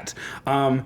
The theme is excessive force, Yeah. and I think there are multiple examples of excessive force in the Haymarket Affair incident, Right. And the resulting pursuit of justice that occurred. Right. I'm now going to pivot us a little bit Okay. to the topic I thought about doing for the Industrial Revolution and its consequences, but ultimately decided not to. do. Do you remember what that topic was? I am excited, and some of you might be excited too. This is also officially the second reference. The Triangle Shirtwaist Shirtwaist Factory Fire! Yes, I remember. How much of this do you know? Is this Not a for ton. them? Okay. I remember that it was like they made clothing. Cool. And people jumped out of Yep. windows. Okay. Okay. Yep. Yes. Yeah. But there's a Okay. lot going on Yeah, there. yeah, Okay. So first, the Haymarket Affair happens in 1886. Okay. I'm now going to transport us to 1910. So we are 25, almost 30 years removed from that first incident. And workers still do not have an 8-hour workday. It is still a huge issue. In fact, in some places, it almost appears as though working conditions had gotten worse. Worse, yeah. Because after the Haymarket Affair, there was this turn against labor unions for a little bit because they were cast as full of immigrants, dangerous to America, trying to bring down the government, which wasn't true and is xenophobic. Yeah. But it meant that they lost a lot of their power at the time. So we're now back at 1910.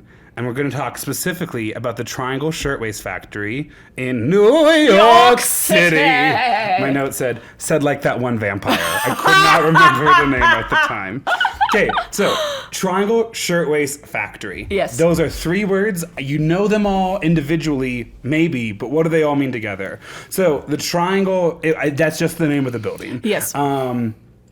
Cross that off your list. Yeah. Factory. It's Go a ahead and factory. Google that. Plant. It's a plant, right. Imagine a ficus. And then shirtwaist is Yeah. those really famous shirts that were triangles. So it's all like puffy sleeves at the Oh. shoulders. And then it cinches down to a super narrow, like tied tight waist at the Okay. bottom. Okay. That type of shirt is called a shirtwaist.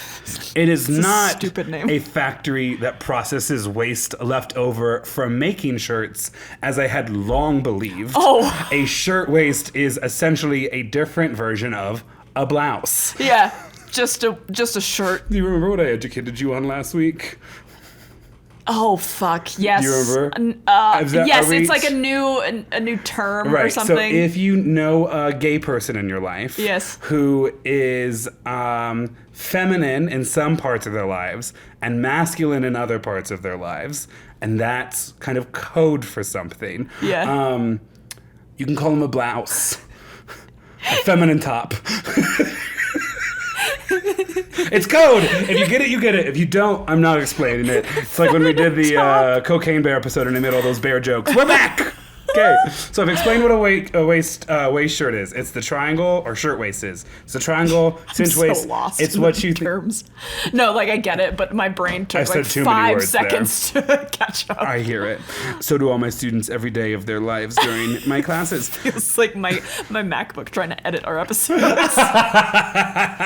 Give me 30 seconds. I gotta get up. Okay, so stop me if any of this sounds familiar. Stop. But no, you're right. Because at this factory, we have 2 things that America loved: bad working conditions, immigrants. Together in the same situation. The Triangle Shirtwaist Factory is not actually the entire building. It is the 8th, 9th, and 10th floors of this building. Those are the top 3 floors of this building. Okay. 8, 9, and 10, they're at the top. There are 2 stairs that lead up all the way to the top and 2 service freight elevators that are made entirely out of flimsy wood. Yeah, that seems safe. These are important things to know later. In the storytelling business, we call this foreshadowing. But before we talk about the tragedy that would unfold there, let's talk a little bit about what's happening in this factory. Right. So a lot of the people employed here are actually women. They're hiring a lot of women because it is a factory sewing shirt garments together. They're making their version of a blouse. Only women can do that. Did you know right. the sewing machine will actually set on fire if a man touches it? So there are a couple of younger sons that are That was working maybe inappropriate. We're alongside talking there. about a fire. You made a Hunger Games reference 10 seconds after I said Albert Parsons' final words. And you're like, sorry, I gotta button it up now. What are you, shirtwaist? Listen. Like this past weekend, I think, or maybe earlier, Casey and I saw a car like logo or something, and we were like, what is the name of that car brand? And we could not remember for the life of us, and then just left conversation. Today on my way home, I saw it and was like, Cadillac! And then texted Casey all caps, Cadillac! Just that alone, and he understood immediately what you were referencing. And then later I was like, that's the one that we couldn't remember, and he was like, what the fuck? So earlier today, I had actually sent a very similar text message. I said, haha, crazy. So what's your favorite color? I'm joking. I would never ask that question. I do not care. Me and Casey get each other, and Grant's trying to keep conversations alive. You and Casey get each other, and I'm over here trying to get somebody.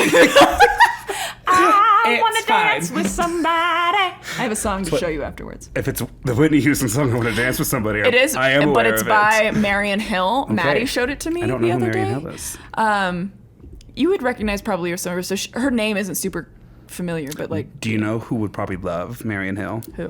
The women who worked at the Triangle Probably, Factory. yeah. Probably. I don't This know. feels like a feminine. Are you listening to Chapel Roan? What the fuck is Chapel Roan? You don't know who Chapel Roan is? Maybe. Red Wine Supernova, Casual, Coffee, Kaleidoscope. Are you talking Pink about Pony songs Club. though? Are you talking about songs? Those were songs. The first The name I name- said was I am- the artist. Like insanely bad at remembering You're gonna names probably of know songs. it. If Okay. you are listening to us, go and pause it. This is important. We're only halfway through. CHA, I think PPEL or ELL, and then ROAN. I did not spell that right. It's unique. Spotify's gonna be like, shh, babes, this is what you want. And right? then listen to "Wanna Dance with Somebody" by Marion Hill. She's inspired in part by the queer communities of the Midwest that she grew up around, and part of her presentation as a cis presenting woman is inspired by some of the drag queens that she got to know in those Midwestern cities. Cool. So it's kind of like intentionally gaudy, intentionally campy. It's almost like a kind of our version of Dolly Parton. Yes. And her song's fantastic. If you're looking for a running song, that's it. Ooh, I do need some more. So in 1911, you had a lot. you had mothers and daughters working with each other. You had sons and mothers working next to each other. It is mostly women on the factory floor, as men are doing jobs that women are not allowed or have access to. But that doesn't mean these people don't deserve a living wage or that they can't organize. Yes. So these people who are working in this factory are working 14-hour days and are being paid $2 a day. I have the inflation-adjusted numbers for you in a second. What the hell? But $2 a day is actually what their base pay starts at. If they damage or destroy things or lose things, they dock their replacement from their wage. I'm sure that's very subjective. Oh, 100%. Yeah. Also, because the whole thing is you're expected to work super fast. If you were to, like, I don't know, accidentally sew through your own finger, which happens all the time, and now you've gotten blood on a shirtwaist, you can't sell it. So that comes out of your wage, and then you got to immediately wrap up your finger and then continue back to work into right away. it. And that's not me, like, projecting. That is an actual quote from, I haven't said my sources, The American Experience did a whole 45-minute documentary on that. The American Experience didn't post their video on YouTube. Someone DVR'd it, recorded that DVR, and then posted that to YouTube. Which I love that. I got to see a handful of commercials from like a decade, 15 years plus ago. That's got to be really I nostalgic. have a structured settlement. Yeah, and I need cash now. I watched didn't too much actually hate it. news. That thing is still on. Is it still alive? Yes. I don't think I've seen a commercial since I visited my parents. They do like there's like a fake opera that they have, and it's just like, I need a structured settlement, but I need cash now. There's another one where they're in a trivia. Wentworth. There's another one where they're at a trivia, and it's like, what's the most annoying commercial? And so the entire bar's like, I have a structured settlement. I love that. Yeah. I knew the words of that song at least 5 years before I knew what an annuity was. Yes. Yeah. So, these women are working for $2 a day, and that's before any of their wages get docked. Yeah. And that's $2 a day for working 14 hours that day. Yeah. So it's actually almost twice the number of working hours that they were protesting for 25 years earlier at Haymarket Square. Yikes. So the adjusted numbers for inflation, Right. $2 a day, now in today's money, that meant that these workers were making roughly $1,240 a month in today's currency, leaving them with an annual salary roughly around $15,000. Today, 8% of Americans make that level of income or less. Yeah. Yikes. So I want to point out that I don't want it to sound like I'm framing all of this as like, good thing we solved all those issues anymore. We Yeah, they're still all have gone. people working at those wages. That's I think fortunately it's a insane. lot less. Yeah. By comparison, so these workers are making $15,000 Yeah, a year. that's insane. Adjusted for today's money, the company is making $31.5 million a year. So the Triangle Shirtwaist Factory was a modern factory by the standards at the time. Yeah. The factory was in the middle of New York. It was only a few blocks away from Broadway and Washington Square Park. The factory boasted the latest sewing machines, and the business was based on speed, that they could produce more faster than their competitors, which is why they needed the newest sewing machines, but also meant that the conditions were incredibly stressful. Yep. They're horrible. There's stuff everywhere. One of the interviews with one of the factory girls recorded that rubber-soled shoes were a very new thing recently at the time, which meant you couldn't hear your boss approaching from behind you as you worked. So you'd just be working, and then boom, they'd be like over you. That you were just kind of always locked in. You didn't have the ability to like notice when someone was I coming would or have something. not made it. No, I don't think any of us would have no air conditioning. Are you kidding? Yeah, that alone. And so, We are weak. yes, I mean, I stood for almost 10 hours today at work. Okay. That's fun. The neighborhood the Triangle was in was the heart of New York City, which is kind of the heart of the Gilded Age, or that expression, which is Right. this glitz and glamour, lots of new money, which means there's lots of nouveau rich people hanging around. These are the people who will make Newport like into a whole thing, and their city lives happen in the neighborhood that the Triangle Factory sits in. The factory owners are Max Blanc, B-L-A-N-C-K, and Okay. Isaac Harris. They themselves were immigrants who had come to America and built this factory. That did not make them more sympathetic. Yeah. What? Why? Their worldview was, we immigrated here.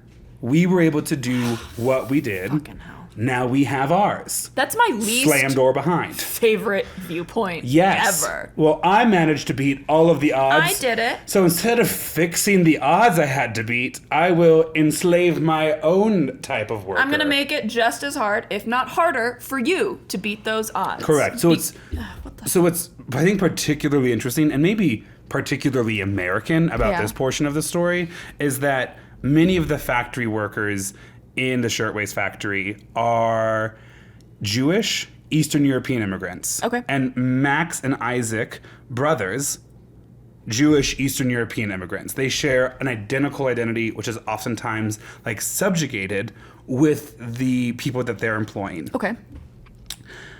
The conditions in the factory, paired with the progressive movement at the time, as unions start to regain strength, means that the factory workers were having none of it. And so, in the spring, I believe, spring or summer of 1810, the factory workers go on strike at the Shirtwaist Factory.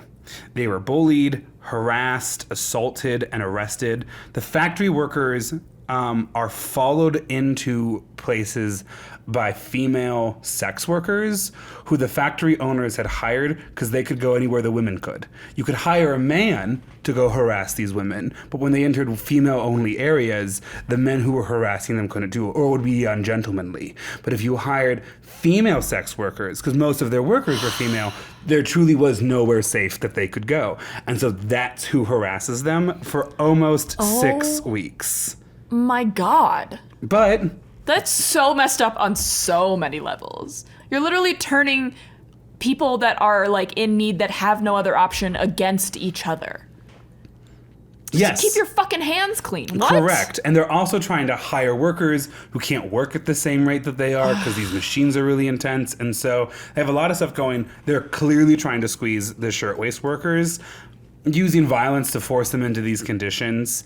But the shirtwaist factory workers stay at it at the Triangle. They keep striking, and the strikes begin to spread until one afternoon there's a convention at a giant union hall, and workers from almost all of the factories or the garment factories across the city meet together, and there's hours of talk, and they're saying these women, because almost all of them are female workers in these like blouse factories, we need a general strike. If all of us go on strike at once and we drive the entire New York garment industry to a halt, to the ground, they will listen to us. And the male labor leaders, the people who should be on their side, are like, no, that's insane. Are you kidding?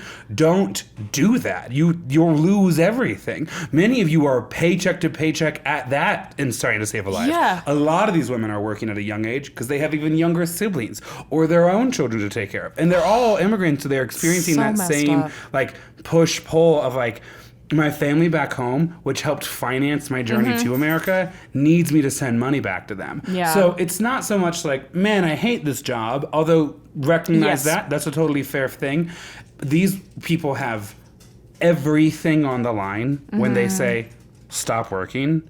These conditions are bad enough that we need to stop working to improve them. There's no plan B. There's no follow-up to that. It needs to work. They're being cautioned not to do it. And then one factory worker by the name of Clara Lemlich stands up and says this, shouts it to everyone. I think she's like 16, 17 at the time. I want to say a few words. I've listened to all the speakers.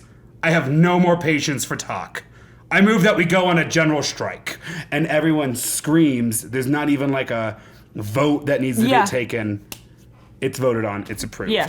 Unanimous. Here's how recent this history is. 1910, that's 110 years ago, right? Yeah. Clara Lemlich, who's at this, is not actually one of the factory workers at the Triangle, so she won't get caught up in the coming tragedy. Right.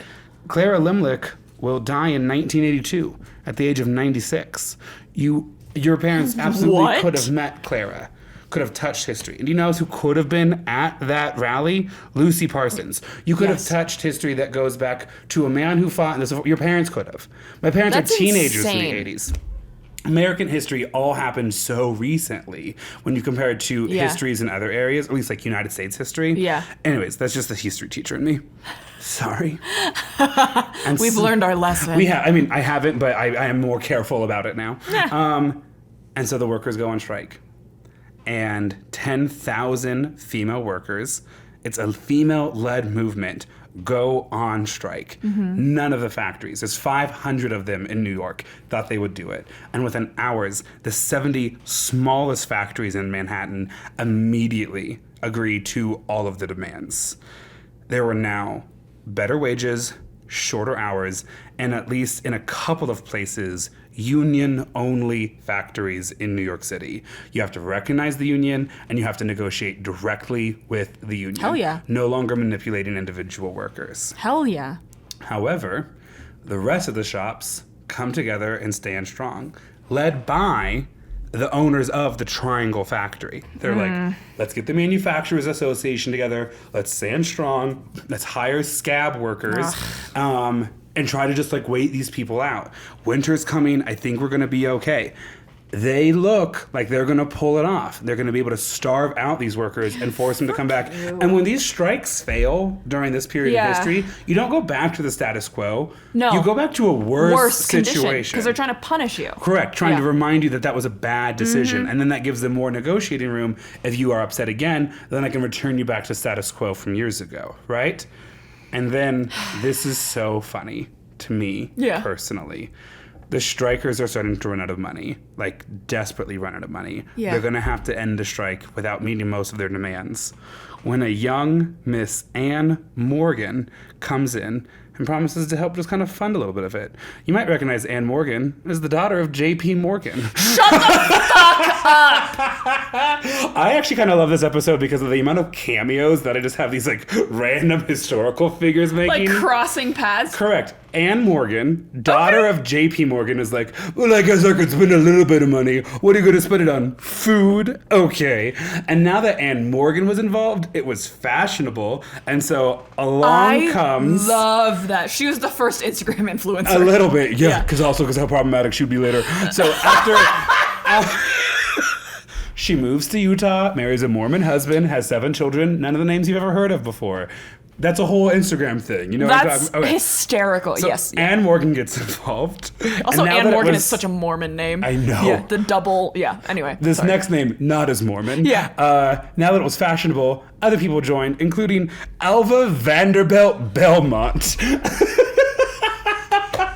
Girl, what? I had to pause the video at one point. I was like, okay, this is really interesting. Going on, continuing. When did I Friends, mention a Vanderbilt? Vanderbilt? Like Vanderbilt University? Yeah, was that Molly Brown? Probably. I think so, yeah. So, listener, if you're like, I thought we were talking about labor rights, and these 2 heiresses are funded entirely by like unethical labor practices. So something that this movement has going for it is that it's predominantly led by women. And Anne Morgan and Alva Vanderbilt Belmont might have a lot of money, but can you guess what's the one thing they don't have? The right to vote. Holy fucking shit. And so they view this as an important stepping stone towards suffrage. If female workers can be viewed equally to men, then they could be engaged equally in the civic sphere of things. So, the Manufacturers Association is now on their back heels. And they have to try to find some way to get the strike to end, and that means you have to turn off the like unlimited amount of money the Morgans and Vanderbilts have. Right. So the manufacturers go back to the striking girls and agree to all of their demands except one. We will agree to everything except recognizing your union. Shut the fuck up. And the union says, the strikers say, no. Hell yeah. And then Morgan and Vanderbilt Belmont will go, oh, well, then we're out. Because that sounds like socialism. You got everything else you wanted. Safer conditions, a little bit more money, a little less hours. But you want them to recognize you. That's a little too much social engineering for us. We are out and so is our money. Yes. Goodbye. What a plot twist, right? Oh my God. So, there's again another round of like strikes, more negotiations. Finally, the workers agree to come back because the busy season's about to start, and a majority of the shops recognize the union. Alva Vanderbilt Belmont. You're looking at your show notes. Yes. Margaret was friends with her. Margaret Brown. We really have built just this tiny little That's multiverse. Fucking hilarious. Wow. Look at us. What was the name of that episode? Unsinkable? Unsinkable. Unsinkable. Yeah, Check that out. Hometown hijinks. So the strikes finally end as the busy season starts to approach. Busy season is always spring, new fashion, so you got to get that ready to go. Right. They return back to work. Most factory shops in New York City now recognize their union. Okay. One place that doesn't, Triangle Triangle. Factory, whose owners refuse to recognize the union. But they're back with slightly better pay, slightly better working hours. I mean, a win is kind of a win, but that's just Right. win-winning, not win-win-winning. Win-win-winning. Because when you're win-win-winning, You're win-win-winning. but when you're just win-winning That's or just winning, Yeah, that's just winning. win-winning. God, we're so good. We've connected this back to like That episode so many episodes. still is such a fever dream to me. I'm like, where did it come from? Where did it go? Where did it come from? Cotton Eye Joe. Also, we just keep getting references to just that quote about win-win winning, and I love it. Someone in our Patreon was like, "Can I just sign off my email like when you're win-win winning? You're win-win winning." I think so. I think your CEO would appreciate the focus. Yeah. Yeah. And also, if they Google it, they're entertained. Okay, so now it's time for a little bit of tragedy. Oh. I'm sorry. Just to kind of like turn the ship towards the iceberg. Like Margaret Brown. Exactly. Well, she wasn't driving it, but... Yeah, but she was there. She So- also turned the ship back around. The saving boat. The boat. The Carpathia or the lifeboat? The lifeboat back lifeboat. around. I know a lot about Titanic. If you have a coworker and you're like, are they a little bit fruity? Ask them like, what do you guys think about the movie Titanic? You'll get your answer. Okay, so at approximately 4:40 p.m. on Saturday, March 25th, 1911, the shift is coming to an end for the day. So the factory workers work full days, Monday through Friday, and then they work a half day on Saturday, and then they do not have to work on Sunday. So for many of these workers, Saturday at 4:40 p.m., starting to close up, Yeah. it is officially the start of their weekend. It is their Friday 3 p.m. for them. That's insane to me. I As would the be work- so depressed. Yes, correct. As the workday was ending, a fire flared up in a scrap bin on one of the cutter's tables in the northeast corner of the 8th floor. So it's in this tiny little corner on the 8th floor. There's 2 floors above it. A small fire catches. The first fire alarm was sounded at 4:45 p.m. Only 5 minutes later, by a passerby on the street who saw smoke coming from an 8th floor window. The factory work owners are on the 10th floor and are immediately called up by the 8th floor, like there is a fire, and they escape to the roof of a nearby building. No one on the 9th floor is notified of the fire. You fucking assholes. There are over 200 factory workers on the 9th floor that no one has alerted to the danger. Oh my god. They will realize what has happened below them as smoke starts to fill the room. I want to remind what we said at the beginning of part 2 of this episode. There are 2 stairwells that go up Yes. and 2 freight elevators that go made out of wood. up. Right. Here's what you need to know Yeah. about one of those stairwells.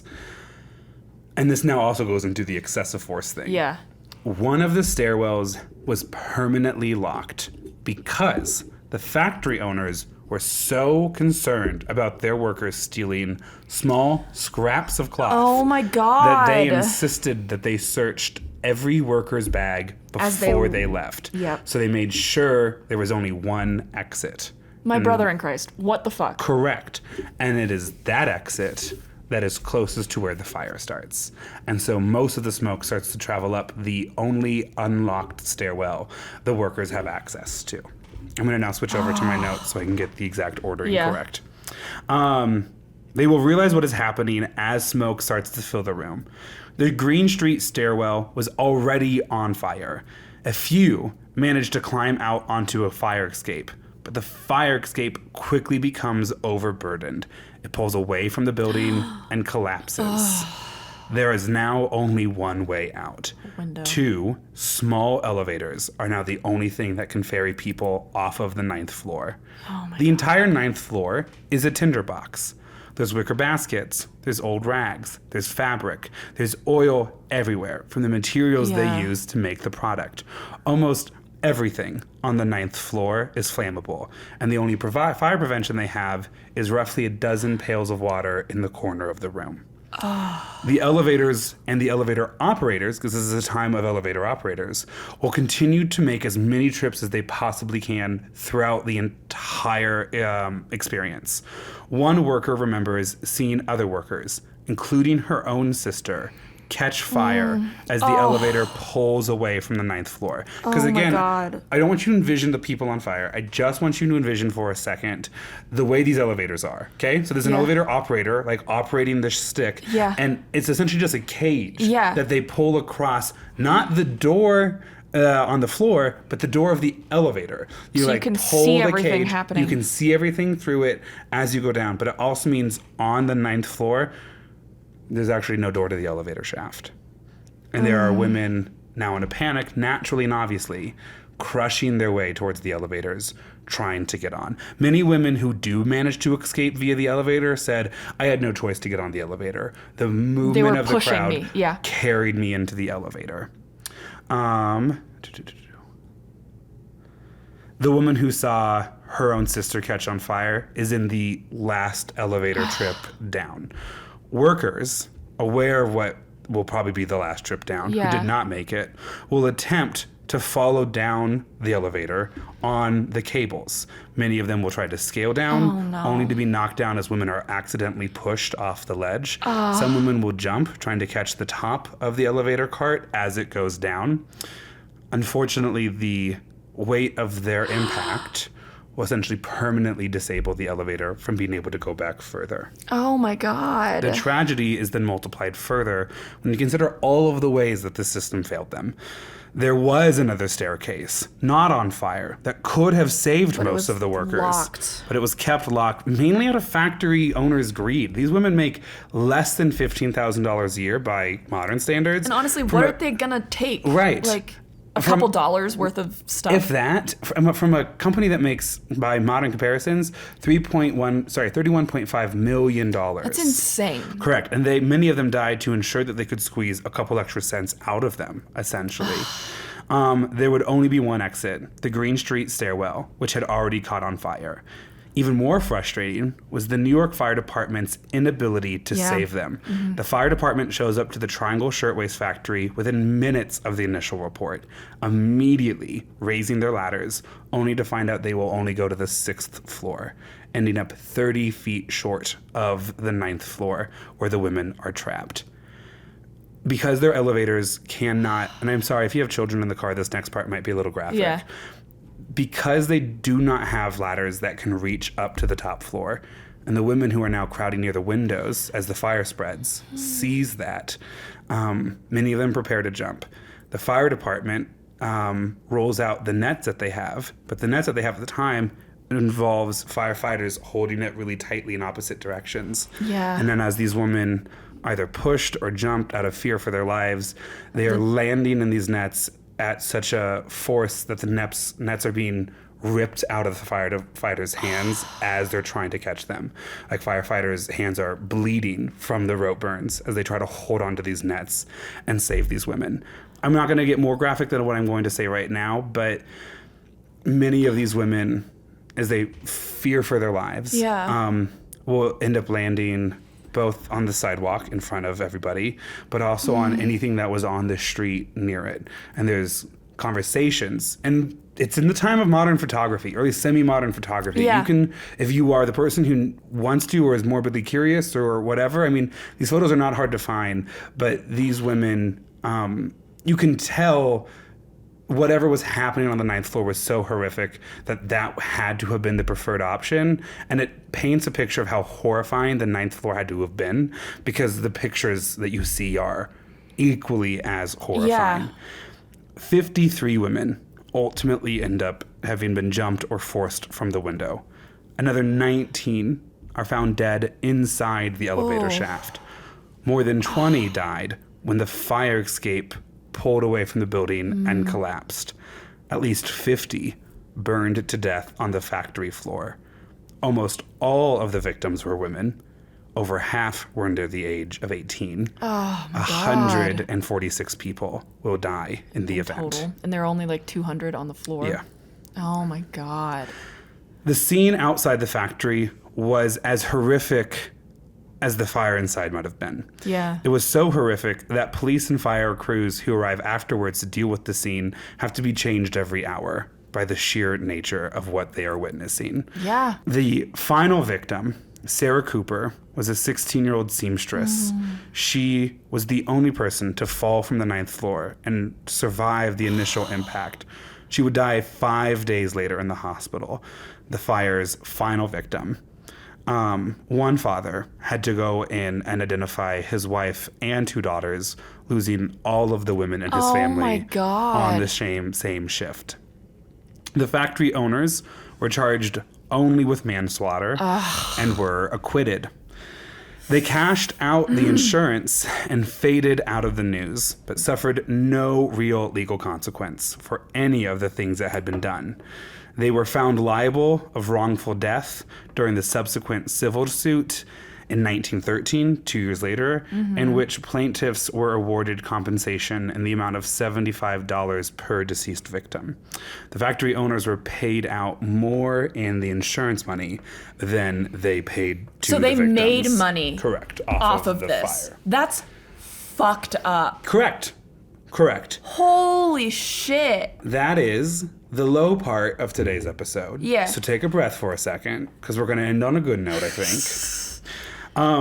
So the fire, the events, it's horrific. What I think is, and this is super fucked up, I just want to point that out now.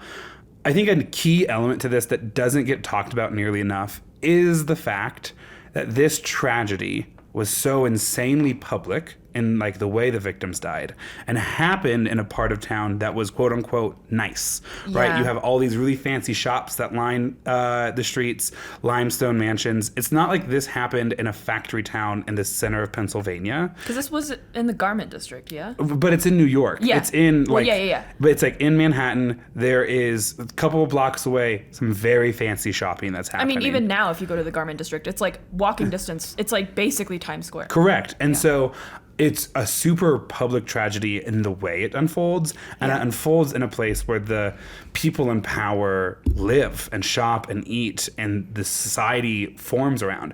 I think society's reaction might have been a little different if it was in a part of the world or the United States or even New York City that gets a lot less attention. Yeah, So now here comes the come up. Now here comes the good things, okay? In New York City, a committee on public safety was formed and headed by eyewitnesses Florence Perkins, who 22 years later would be appointed U.S. Secretary of Labor by President Roosevelt, one of the first female cabinet members. The task of the committee is to identify specific problems and lobby for new legislation, such as the bill to grant workers shorter hours, a bill known as the 54-hour bill. Shorter hours meant 54 hours a week. That's insane. In the New York State legislature, so that was New York City, now in New York State, they created the Factory Investigating Committee to, quote, investigate factory conditions in this and other cities and to report remedial measures of legislation to prevent hazard or loss of life among employees through fire, unsanitary conditions, and occupational disease. They hired agents to do surprise on-site inspections of factories. Good. They started with the issue of fire safety and moved on to broader issues like the risk of injury in factory environments. Their findings led to 38 new laws regulating labor in New York State. New York City Fire Chief John Kenlin told the investigators that his department had identified more than 200 factories where conditions made a fire like the Triangle factory possible.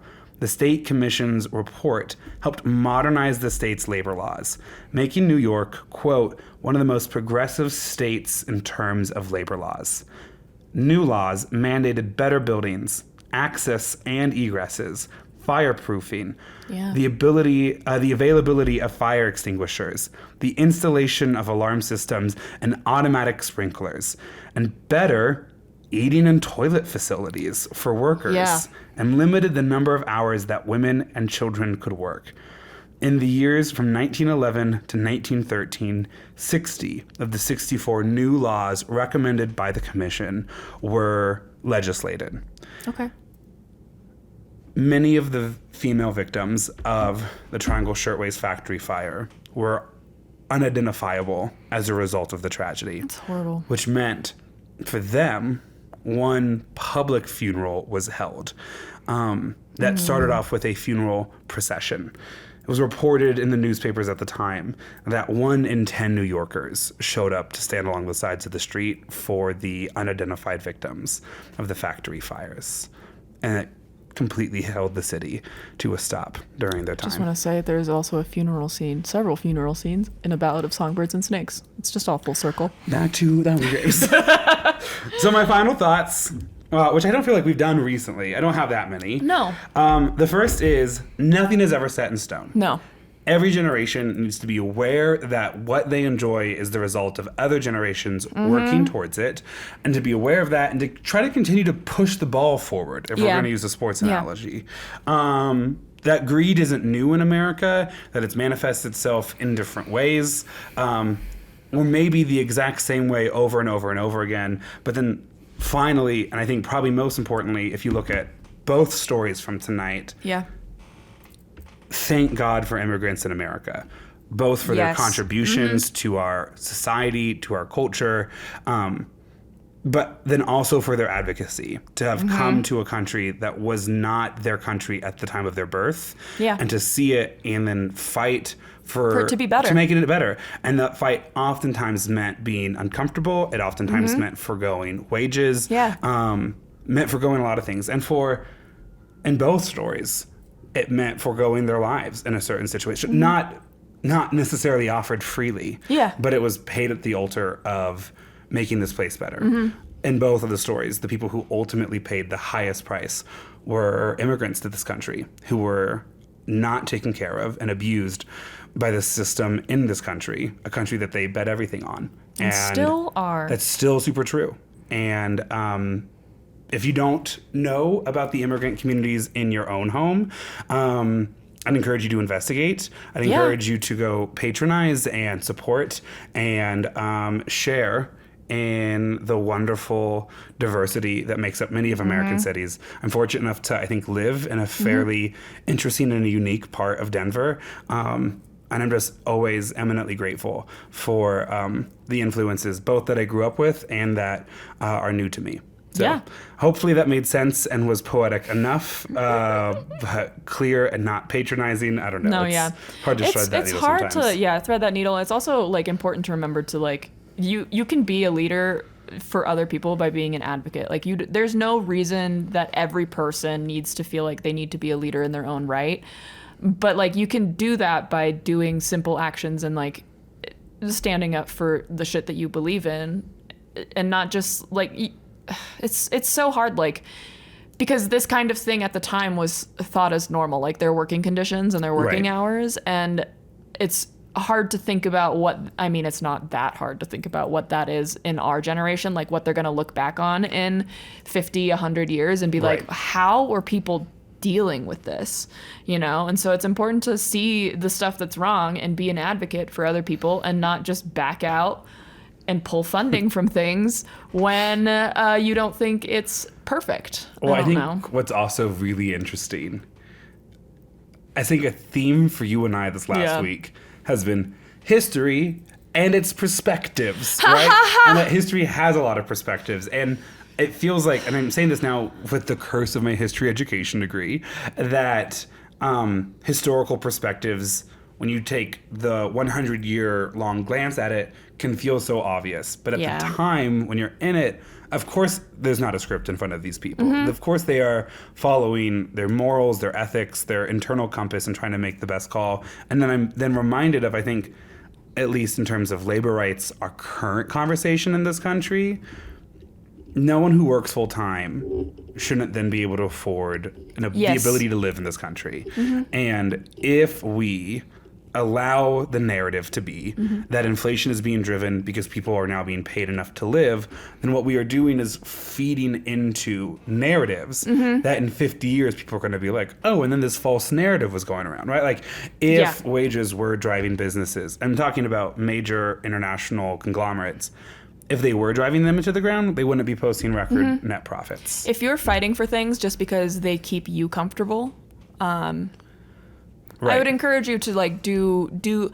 I know people say this all the time, do your own research, but like if you are truly fighting for something and you don't understand why you're fighting for something, I would deeply encourage you to look into those things, because a lot of times the things that are keeping you comfortable are also the things that are keeping other people uncomfortable, And so it's important to remember your own privilege, as Grant and I have been reminded on multiple occasions over the last week and since we've started the podcast. And we're grateful for that. And we're grateful. Yeah, it is a little uncomfortable, but that's kind of the point, right? Is that to be reminded and held accountable for your own actions, for the own privilege that you take advantage of. And I think finally, now also then speaking from those positions, recognizing that systems that can only exist because they require the exploitation of others are not systems that I want to defend and are systems that I would prefer not to participate in. Yes. Whole different podcast on ethical consumerism. Don't have time to get into No, it. yeah. So I want to tilt it this way just a little bit and say this. I really am fine if a business needs to close or a business model needs to be redone because this old system required people to stay in poverty for it to happen. I have this poster hanging in my living room by Angela Davis, and it's one of my favorites, and it says, "Radical just means grasping something from the root." Yeah. And I call it a poster. It's this beautiful coral pink color, and it's framed really well. It's certainly no poster. But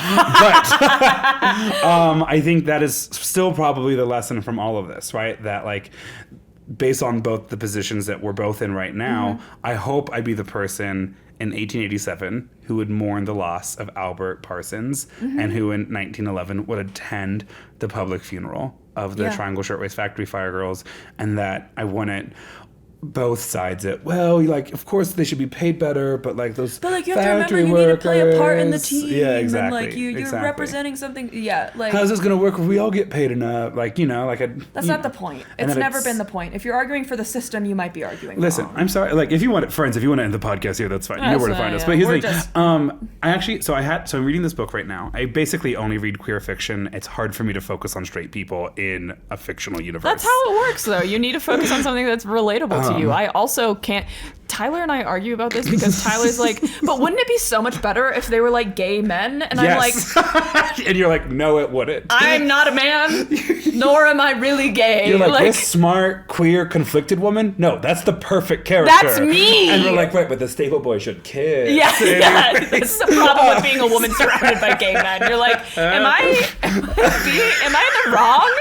Am I actually homophobic? Yo, like, no, you're I love supposed it. to read things that you relate to. But okay, so yes, for fiction. The thing I'm trying to reference, Yeah. but this is, I love it. It's this. So the book I'm reading, this character just had this little monologue about how grateful he is to be queer, and I recognized it because it's something that I've said, and it was that to be LGBTQ, I think did at times push me out of my comfort zone, makes you the other in a couple of circumstances. Yes. I think ultimately makes you more empathetic.